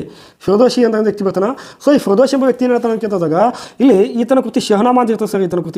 ಈತನ ಕೃತಿ ಶಹನಾಮಾ ಅಂತೇಳಿ ಈ ಕೃತಿ ಏನು ಹೇಳ್ತದ? ಮೊಹಮ್ಮದ್ ಗಜ್ನಿ 17 ದಾಳಿಗಳ ಬಗ್ಗೆ ಏನು ಮಾಡ್ತದೆ? ಮಾಹಿತಿಯನ್ನು ನೀಡುತ್ತೆ ಸರ್. ಇದ್ರ ಬಗ್ಗೆ 17 ದಾಳಿಗಳ ಬಗ್ಗೆ ಏನಪ್ಪ ಅಂದರೆ ಮಾಹಿತಿಯನ್ನು ನೀಡುವಂಥ ಒಂದು ಕೃತಿ ಯಾವುದು? ಇದೇ ಒಂದು ಶಹನಾಮಾ ಅಂತ ಕೃತಿ. ಇಲ್ಲಿ ಗಜ್ನಿ ಅಂತ ಬಂದಾಗ ನೋಡಿದ್ರೆ ಸ್ವಲ್ಪ ಇಲ್ಲಿ ಗಜ್ನಿ ಅಂತ ಬಂದಾಗ ಜಗತ್ತಿನಲ್ಲಿಯೇ ಮೊದಲು ಏನು ಮಾಡಿದ? ಸುಲ್ತಾನ ಪಟ್ಟವನ್ನು ಧರಿಸಿದ ವ್ಯಕ್ತಿ. ಜಗತ್ತಿನಲ್ಲಿ ಏನು ಮಾಡಿದ? ಮೊದಲ ಸುಲ್ತಾನ ಪಟ್ಟವನ್ನು ಧರಿಸಿದ ವ್ಯಕ್ತಿ ಯಾರು ಅಂತ ಕೇಳಿದ್ರೆ ಗಜನವಿ. ನೆಕ್ಸ್ಟ್ ಯಾರು ಪಟ್ಟಿ ಅಂತ ಕೇಳಿದ್ರೆ ಸುಲ್ತಾನ್ ಎ ಅಜಮ್ ಅಂತೇಳಿ ಇಲ್ತಮಶ್ ಪಟ್ಟಿದ್ದ. ನೆಕ್ಸ್ಟ್ ಯಾರು? ಸುಲ್ತಾನ್ ಎ ಅಜಮ್ ಅಂತೇಳಿ ಅಂದರೆ ಮಹಾ ಸುಲ್ತಾನ್ ಅಂತೇಳಿ. ಇನ್ನು ಸುಲ್ತಾನ್ ಅಂದರೆ ಸಾರ್ವಭೌಮ ಅಂತ ಅರ್ಥ ನೋಡಿರಿ. ಸಾರ್ವಭೌಮ ಅಂತೇಳಿ ಪಡೆದಿದ್ದ. ಈ ಸುಲ್ತಾನ್ ಎ ಅಜಮ್ ಅಂದರೆ ಮಹಾ ಸುಲ್ತಾನ ಅಂತೇಳಿ ಮಾಡಿದ. ಈತನ ಕೂಡ ಏನು ಮಾಡಿದ? ಪಡ್ಕೊಂಡಿದ್ದ ಅಂತ ಬರ್ತದೆ. ಸರಿ, ಇನ್ನೊಬ್ಬ ವ್ಯಕ್ತಿ ಅಂದರೆ ಅಲ್ಬೇರುನಿ ಅಂತ ಹೇಳ್ಕೊಂಥ ವ್ಯಕ್ತಿ. ಯಾವ ನೀರಿ? ಅಲ್ಬೇರುನಿ ಎಂಬ ವ್ಯಕ್ತಿ. ಈತನು ಇಲ್ಲಿ ಭಾರತಕ್ಕೆ ಬಂದಿದ್ದ. ಯಾರ ಜೊತೆಗೆ ಬಂದಿದ್ದ ಅಂತ ಕೇಳಿದಾಗ ಮೊಹಮ್ಮದ್ ಗಜ್ನವಿ ಜೊತೆ ಏನು ಮಾಡಿದ ಅಂತ ಕೇಳಿದ್ರೆ ಈತನು ಭಾರತಕ್ಕೆ ಬಂದಿದ್ದ. ಸೊ ಈತನಿಗೆ ಏನಕ್ಕೆ ಕರ್ತಾರೆ ಅಂತ ಕೇಳಿದ್ರೆ ಈತನಿಗೆ ಅರಬ್ಬ ವರ್ತಕ ಅಂತ ಕೂಡ ಕರೀತಾರೆ. ಈತನಿಗೆ ಏನು ಕರ್ತಾರೆ? ಈತನಿಗೆ ಕರೀದು ಏನು ಅಂತ ಕೇಳಿದ್ರೆ ಅರಬ್ಬ ವರ್ತಕ ಅಂತ ಕೂಡ ಕರೀತಾರೆ. ಈತನು ಭಾರತಕ್ಕೆ ಈತನ ಕೃತಿ ಕಾನೂನಿ ಎ ಮಸೀದಿ ಅಂತ ಒಂದು ಕೃತಿ ಇತ್ತು ಸರ್. ಕಾನೂನು ಇದು ಸ್ವಲ್ಪ ಬರ್ಕೋಬೇಕು ನೋಡ್ರಿ, ಭಾಳ ಇಂಪಾರ್ಟೆಂಟು. ಕಾನೂನಿ ಎ ಮಸೂದಿ ಅಂತ ಕೃತಿ ಬರೀತಾನೆ ಸರ್. ಇನ್ನೊಂದು ಗೊತ್ತಿರಬೇಕು, ತಾರೀಖ್ ಎ ಹಿಂದ್ ಅಂತ ಕೂಡ ಕೃತಿ ಬರೀತಾನೆ. ಇನ್ನೊಂದು ಕೃತಿ ಯಾವುದಿಂದು? ತಾರೀಖ್ ಎ ಹಿಂದ್ ಅಂತ ಕೃತಿ ಕೂಡ ಬರೆದಿರ್ತಾನೆ. ತಾರೀಖ್ ಎ ಹಿಂದ್ ಅಂತ ಕೂಡ ಏನು ಮಾಡಿರ್ತಾನೆ? ಕೃತಿಯನ್ನು ಬರೆದಿರ್ತಾನೆ ಅಂತ ಕೇಳ್ತಾರೆ. ಈತನಿಗೆ ಇನ್ನೊಂದು ಹೆಸರಿಗೆ ಏನು ಕರೀತಾರೆ ಅಂತ ಕೇಳಿದ್ರೆ ಈತನಿಗೆ ಭಾರತ ಶಾಸ್ತ್ರದ ಪಿತಾಮಹ ಅಂತ ಕೂಡ ಕರೀತಾರೆ. ಈತನಿಗೆ ಭಾರತ ಶಾಸ್ತ್ರದ ಪಿತಾಮಹ. ಈತನಿಗೆ ಏನು ಕರೀತಾರೆ ಅಂತ ಕೇಳಿದಾಗ ಭಾರತ ಶಾಸ್ತ್ರದ ಪಿತಾಮಹ ಅಂತ ಕೂಡ ಕರೀತಾರೆ ನೋಡಿ. ರೈಟ್, ಈತನಿಗೆ ಏನು ಕರೀತಾರೆ? ಭಾಷಾಸ್ತ್ರ ಪಿತಾಮಹ ಅಂತ ಕೂಡ ಕರೀತಾರೆ. ಯಾಕಂದ್ರೆ ಈತನು ಭಾರತ ದೇಶದಲ್ಲಿರ್ತಕ್ಕಂಥ ಸಂಸ್ಕೃತಗಳನ್ನು ಕಲ್ತಿದ್ದ ವಿದ್ವಾಂಸರಿಂದ ಚಲೋ ಸಂಸ್ಕೃತ ಕಲಿತು ಅದನ್ನು ಭಾಷಾಂತರವನ್ನು ಮಾಡಿಸ್ತಿದ್ದ. ರೈಟಾ? ಮತ್ತು ಭಾರತ ಬಗ್ಗೆ ಅತಿ ಹೆಚ್ಚು ಓದಬೇಕಂತ ಇಂಟ್ರೆಸ್ಟ್ ಕೂಡ ಇತ್ತು ಅವನಿಗೆ. ಅದಕ್ಕೆ ಈತನಿಗೆ ಏನಪ್ಪ ಫಾದರ್ ಆಫ್ ಇಂಡಾಲಜಿ ಅಂತ ಕೂಡ ಕರೀತಾರೆ. ಈತನಿಗೆ ಏನು ಕರೀತಾರೆ? Father of father of Indology ಅಂತ ಕೂಡ ಏನು ಮಾಡ್ತಾರೆ, ಭಾಷಾಶಾಸ್ತ್ರದ ಪಿತಾಮಹ ಅಂತ ಕೂಡ ಏನು ಮಾಡ್ತಾರೆ ಈತನಿಗೆ ಕರೀತಾರೆ. ಸೊ ಈ ಕೃತಿ ತಾರೀಕೆ ಹಿಂದೈತಲ್ಲ ಇದೇನು ಮಾಡ್ತಾರೆ 1888ರಲ್ಲಿ ಇದು ಕೃತಿ ಏನು ಮಾಡ್ತಾರೆ ಅಂತ ಕೇಳಿದ್ರೆ ಇಲ್ಲಿ ಇಂಗ್ಲೀಷ್ ಭಾಷೆಗೆ ವರ್ಗಾವಣೆ ಮಾಡ್ತಾರೆ. ನೋಡಿರಿ ಇದು ಇಂಪಾರ್ಟೆಂಟು. ಯಾವ ಭಾಷೆಗೆ ಅಂತ ಕೇಳಿದ್ರೆ ಇಂಗ್ಲೀಷ್ ಭಾಷೆಗೆ ಏನು ಮಾಡ್ತಾರೆ ವರ್ಗಾವಣೆ. ಯಾರು ಮಾಡ್ತಾರೆ ಅಂತ ಕೇಳಿದಾಗ ಎಡ್ವರ್ಡ್ ಸಾಂಚಿನಿ ಎಂಬ ವ್ಯಕ್ತಿ. ನೋಡಿರಿ ಎಡ್ವರ್ಡ್ ಅಲ್ಲದು ಎಡ್ವರ್ಡ್ ಸಾಂಚಿನಿ ಎಂಬ ವ್ಯಕ್ತಿ. ಯಾವ ವ್ಯಕ್ತಿ ರೀ? ಎಡ್ವರ್ಡ್ ಸಾಂಚಿನಿ ಅಂತ ವ್ಯಕ್ತಿ ಮಾಡ್ತಾನೆ ಇದಕ್ಕೆ ಇಂಗ್ಲೀಷ್ ಭಾಷೆಗೆ ವರ್ಗಾವಣೆಯನ್ನು ಮಾಡಿಸ್ತಾನೆ. ಇವನೊಬ್ಬ ಅರಬ್ ವರ್ತಕ ಅಂತ ಕೂಡ ಹೇಳ್ತೀವಿ. ಈತನಿಗೆ ಏನಂದರೆ ಭಾರತ ಶಾಸ್ತ್ರದ ಪಿತಾಮಹ ಅಂತ ಕೂಡ ಏನಂದರೆ ಈತನನ್ನು ಕರಿತೀವಿ ಅಂತ ಕರಿತೀವಿ ಸರ್. ರೈಟ್. ಇಷ್ಟೇನಪ್ಪ ಅಂತ ಕೇಳಿದಾಗ ಈ ಒಂದು ಅಲ್ಬೇರುನ್ ಇದು ಅಲ್ಬೇರುನ್ ಯಾರ ಜೊತೆಗೆ ಭಾರತಕ್ಕೆ ಬಂದಿದ್ದ ಅಂತ ಕೇಳಿದಾಗ ಮೊಹಮ್ಮದ್ ಗಜನಿ ಜೊತೆಗೆ. ರೈಟ್. ಮೊಹಮ್ಮದ್ ಗಜನಿ ಜೊತೆಗೆ ಮಾಡಿದ ಈತನು ಭಾರತಕ್ಕೆ ಬಂದಿದ್ದ. ಮೊಹಮ್ಮದ್ ಗಜನಿ ಮಾಡಿದ 17 ದಾಳಿಗಳು ಮಾಡಿದ. ಅತ್ಯಂತ ಶ್ರೀಮಂತವಾದ ದಾಳಿ ಯಾವುದಾಗಿತ್ತು? 16ನೇ ದಾಳಿ. ಅದು ಎಲ್ಲಿಯಾಗಿತ್ತು ಅಂತ ಕೇಳಿದ್ರೆ ಸೋಮನಾಥ ದೇವಾಲಯದ ಮೇಲೆ, ಗುಜರಾತಿನ ಸೋಮನಾಥ ದೇವಾಲಯದ ಮೇಲೆ ಏನಾಗಿತ್ತು ಅದನ್ನು ದಾಳಿಯಾಗಿತ್ತು. ವೆರಿ ವೆರಿ ಇಂಪಾರ್ಟೆಂಟು, ನೆನಪಿರಬೇಕು. ಕ್ಲಿಯರ್ ಆಯಿತಾ? ಓಕೆ ನೋಡಿ ಈ ರೀತಿ ಏನಪ್ಪ ಅಂತ ಕೇಳಿದಾಗ ಸ್ವಲ್ಪ 360 ಆ್ಯಂಗಲಲ್ಲಿ ಏನಪ್ಪ ಇದನ್ನು ಬರ್ಕೋತ ಹೋದೆ ಅಂದರೆ ಸೊ ಮುಂದಿನ ಎಕ್ಸಾಮ್ಗಳಿಗೆ ಏನಾಗ್ತದೆ ಫೇಸ್ ಆಗ್ತದೆ. ಸೊ ಮುಂದಿನ ಎಕ್ಸಾಮ್ಗಳಿಗೆ ಏನಾಗ್ತದೆ ಫೇಸ್ ಆಗ್ತದೆ ಅಂತದ್ದು ಸೊ ಗೊತ್ತಿರಬೇಕು. ಎಲ್ಲವೂ ಕೂಡ ಇಂಪಾರ್ಟೆಂಟ್ ಆಗಿರ್ತದೆ ಪಾಯಿಂಟ್ಸ್ಗಳು. ಎಲ್ಲವೂ ಕೂಡ ಉತ್ಬಿ ಆಗಿರ್ಬೋದು, ಹೇಳಿದಾಗಿರ್ಬೋದು, ಮತ್ತು ಅಲ್ಬೇರುನ್ ಆಗಿರ್ಬೋದು. ಅಬುಲ್ ಫಜಲ್ ಎಂಬ ವ್ಯಕ್ತಿ ಈತನ ಬಗ್ಗೆ ಹೇಳಿಲ್ಲೇನು? ಓಕೆ ನೋಡಲಿ. ಅಬುಲ್ ಫಜಲ್ ಇವನು ಎಲ್ಲಿದ್ದ? ಅಕ್ಬರ್ನ ಕಾಲಕ್ಕಿದ್ದು ನೋಡಿದ್ವು. ಯಾವ ಕಾಲಕ್ಕೆ? ಅಕ್ಬರ್ನ ಕಾಲಕ್ಕಿದ್ದ ಸರ್. ಇವು ಅಕ್ಬರ್ನ ಕಾಲಕ್ಕಿದ್ದ. ಈತನ ಕೂಡ ಏನು ಮಾಡ್ದ ಅಂತ ಕೇಳಿದ್ರೆ ಅಕ್ಬರ್ನ ಒಬ್ಬ ನವರತ್ನಗಳಲ್ಲಿ ಏನಾಗಿದ್ದ ಒಬ್ಬನಾಗಿದ್ದ. ಈತನು ಯಾರಿಂದ ನಿಧನ ಹೊಂದಿದ ಅಂತ ಕೇಳಿದಾಗ ಈತನು ಜಹಾಂಗೀರ್ನಿಂದ ನಿಧನ ಹೊಂದಿದ್ದ. ಯಾಕಂದರೆ ಜಹಾಂಗೀರ್ ಬಂದಾಗ ಹೇಳ್ತೀನಿ ನಿಮಗೆ ಯಾಕೆ ನಿಧನ ಹೊಂದಿದ ಅಂತ ಹೇಳಿ. ಓಕೆನಾ? ಈತನು ಅಬುಲ್ ಫಜಲ್ ಎಂಬ ವ್ಯಕ್ತಿಯಲ್ಲಿದ್ದ. ಇಲ್ಲಿ ಅಬುಲ್ ಫಜಲ್ ಇನ್ನೊಂದು ಏನಾಗಿದೆ ಅಂತ ಕೇಳಿದ್ರೆ ಈತನು ಅಕ್ಬರ್ನ ಒಬ್ಬ ಗುರುನು ಕೂಡ ಆಗಿದ್ವು. ಅಕ್ಬರ್ನ ಗುರುನು ಕೂಡ ಏನಾಗಿದೆ ಆಗಿದ್ದ ಅಬುಲ್ ಫಜಲ್ ಎಂಬ ವ್ಯಕ್ತಿ. ಅಕ್ಬರ್ನ ನವರತ್ನಗಳಲ್ಲಿ ಏನಪ್ಪ ಒಂದಾದ ವ್ಯಕ್ತಿ ಯಾರು? ಅಬುಲ್ ಫಜಲ್ ಎಂಬ ವ್ಯಕ್ತಿ. ಸೊ ನೆನಪಿರಬೇಕು. ಕ್ಲಿಯರೇ? ಓಕೆ ಇಷ್ಟೆಲ್ಲ ಏನಪ್ಪ ಇಂಪಾರ್ಟೆಂಟ್ ಪಾಯಿಂಟ್ಸ್ ಆಗಿರ್ತಂಥದ್ದು ಇವೆಲ್ಲ ಕೂಡ ಏನು ಮಾಡಬೇಕು ಅಂತ ಕೇಳಿದ್ರೆ ಬರ್ಕೊಂಡು ನೋಟ್ ಮಾಡ್ಕೋಬೇಕು. ಹಾಗೆ ನೆಕ್ಸ್ಟ್ ಕ್ವಶನ್ ಏನಪ್ಪ ಅಂತ ಕೇಳಿದ್ರೆ ನೆಕ್ಸ್ಟ್ ಕ್ವಶನ್ ನಾಳೆ ಏನಪ್ಪ ಇದ್ರ ಬಗ್ಗೆ ಅಧ್ಯಯನ ಮಾಡೋಣ. ಸೊ ಸ್ವಲ್ಪ ನೋಡಿ ಕ್ವಶನ್ ಬಗ್ಗೆ ಏನು ಮಾಡ್ತಾ ಇದ್ದೀನಿ ಅಂತ ಕೇಳಿದಾಗ 360 ಆ್ಯಂಗಲಲ್ಲಿ ಹೇಳಿದಂತೆ ಏನು ಮಾಡ್ತಾ ಇದ್ವಿ? ಅಧ್ಯಯನವನ್ನು ಮಾಡ್ತಾ ಇದ್ವಿ. ಇನ್ನೂ ಸಾಕಷ್ಟು ಪಾಯಿಂಟ್ಸ್ಗಳು ಇರ್ತವೆ, ಸಾಕಷ್ಟು ಅಧ್ಯಯನ ಇರ್ತದೆ. ಅದೇನಪ್ಪ ಅಂದರೆ ಥಿಯರಿ ಕ್ಲಾಸ್ನ ಮಾಡಬೇಕಾದ್ರೆ ಸಂಪೂರ್ಣವಾಗಿ ಹೇಳ್ಕೊಡ್ತೇನೆ. ಸೊ ಇನ್ನೊಂದು ಗೊತ್ತಿರಲಿ, ಕೇಸ್ ನೀವು ಬರ್ತಿರ್ತಾರೆ ವ್ಯಕ್ತಿಗಳಿಗೆ ಇವ್ರಿಗೆ ಏನು ಬೇಕಲ್ಲ ಡೀಟೇಲ್ ಆಗಿರ್ತಾರೆ ಅಂತ ಕಾನ್ಸೆಪ್ಟ್ನ ಕ್ಲಿಯರ್ ಮಾಡ್ಕೊಡ್ತೀನಿ ನಾನು. ಯಾಕಂದ್ರೆ ಇವತ್ತಿನ ಎಕ್ಸಾಮ್ ಹೆಂಗೆ ಹೊಂಟವ ಅಂತ ಕೇಳಿದ್ರೆ ಕಾನ್ಸೆಪ್ಟ್ ಬೇಸ್ ಮೇಲೆ ಎಕ್ಸಾಮ್ ಹೊಂಟೋಗಿ. ಕಾನ್ಸೆಪ್ಟ್ ಮ್ಯಾಗ ನೀನು ಏನು ಅನ್ನೋದು ಕೇಳಲ್ಲ, ಯಾಕೆ ಹೇಗೆ ಅನ್ನೋದು ಕೇಳ್ತಾರೆ. ಕಾನ್ಸೆಪ್ಟ್ ಬೇಸ್ ಮೇಲೆ ಎಕ್ಸಾಮ್ ಹೊಂಟಿದ್ರಿಂದಾಗಿ ಈ ಕಾನ್ಸೆಪ್ಟ್ನ ಕ್ಲಿಯರ್ ಆಯ್ತು ಅಂದ್ರೆ ನಮ್ಗೆ ಏನು ಮಾಡೋಕ್ಕಾಗ್ತದೆ? ಆನ್ಸರ್ ಮಾಡೋಕ್ಕೆ ಸಾಧ್ಯ ಆಗ್ತದೆ. ಇಲ್ಲಾಂದರೆ ಆನ್ಸರ್ ಮಾಡೋಕ್ಕೆ ಸಾಧ್ಯ ಆಗಲ್ಲ. ಸೊ ಕರೆಕ್ಟಾಗಿ ನೆನಪಿರಬೇಕು. ಹಾಗಾದರೆ ಇವತ್ತು ಏನು ಮಾಡೋದು ಅಂತ ಕೇಳಿದ್ರೆ ಈ ಒಂದು ಏನೋ ನಮ್ಮೊಂದು ತರಗತಿಯನ್ನು ಮುಕ್ತಾಯಗೊಳಿಸೋಣ. ಸೊ ನಾಳೆ ಏನಪ್ಪ ಅಂತ ಕೇಳಿದಾಗ ಮುಂದಿನ ಕ್ಲಾಸನ್ನು ಎಂಡ್ ಮಾಡೋಣ. ಮತ್ತು ಇವರು ಇಷ್ಟ ಆದರೆ ನಿಮ್ಮ ಏನಪ್ಪ ಸ್ನೇಹಿತರಿಗೂ ಆಗಲಿ ಬೇರೆ ನಿಮ್ಮ ಏನಪ್ಪ ಮನೇಲಿ ಇರ್ತಾಯಿಂದ ಕೂತ್ಕೊಂಡು ಓದಿರ್ತಕ್ಕಂಥ ಒಂದು ಸ್ನೇಹಿತರಿಗೆ, ಅಕ್ಕ ತಂಗಿಯರಿಗೆ ಎಲ್ಲ ಕೂಡ ಏನು ಮಾಡೋದು ಇದನ್ನು ಶೇರ್ ಮಾಡಿರಿ ಮತ್ತು ಸಬ್ಸ್ಕ್ರೈಬ್ ಕೂಡ ಮಾಡ್ಕೊಳ್ಳಿ ಮತ್ತು ಒಂದು ಲೈಕ್ ಕೊಡಿರಿ. ಯಾಕಂದರೆ ಇಷ್ಟೆಲ್ಲ ತೊಗೊಂಡು ಮಾಹಿತಿಯನ್ನು ಕೊಟ್ಟಿರ್ತೀವಿ. ಒಂದು ಲೈಕ್ ಏನಾಗಿರ್ತದೆ ನಮಗೆ ಒಂದು ಮೋಟಿವೇಟ್ ಆಗಿರ್ತದೆ. ಸೊ ಒಬ್ಬ ವ್ಯಕ್ತಿ ಮುಂದೆ ಹೋಗಬೇಕಾದ್ರೆ ಅವನಿಗೆ ಪುಷಪ್ ಬೇಕಾದಲ್ಲ, ಅದೇ ಒಂದು ಪುಷಪ್ ಏನಪ್ಪ ನಿಮ್ಮ ಲೈಕ್ ಆಗಿರ್ತದೆ. ಹಾಗಾಗಿ ಇವತ್ತಿನ ಕ್ಲಾಸನ್ನು ಮುಗಿಸ್ತಾ ಇದ್ದೀನಿ. ಧನ್ಯವಾದಗಳು.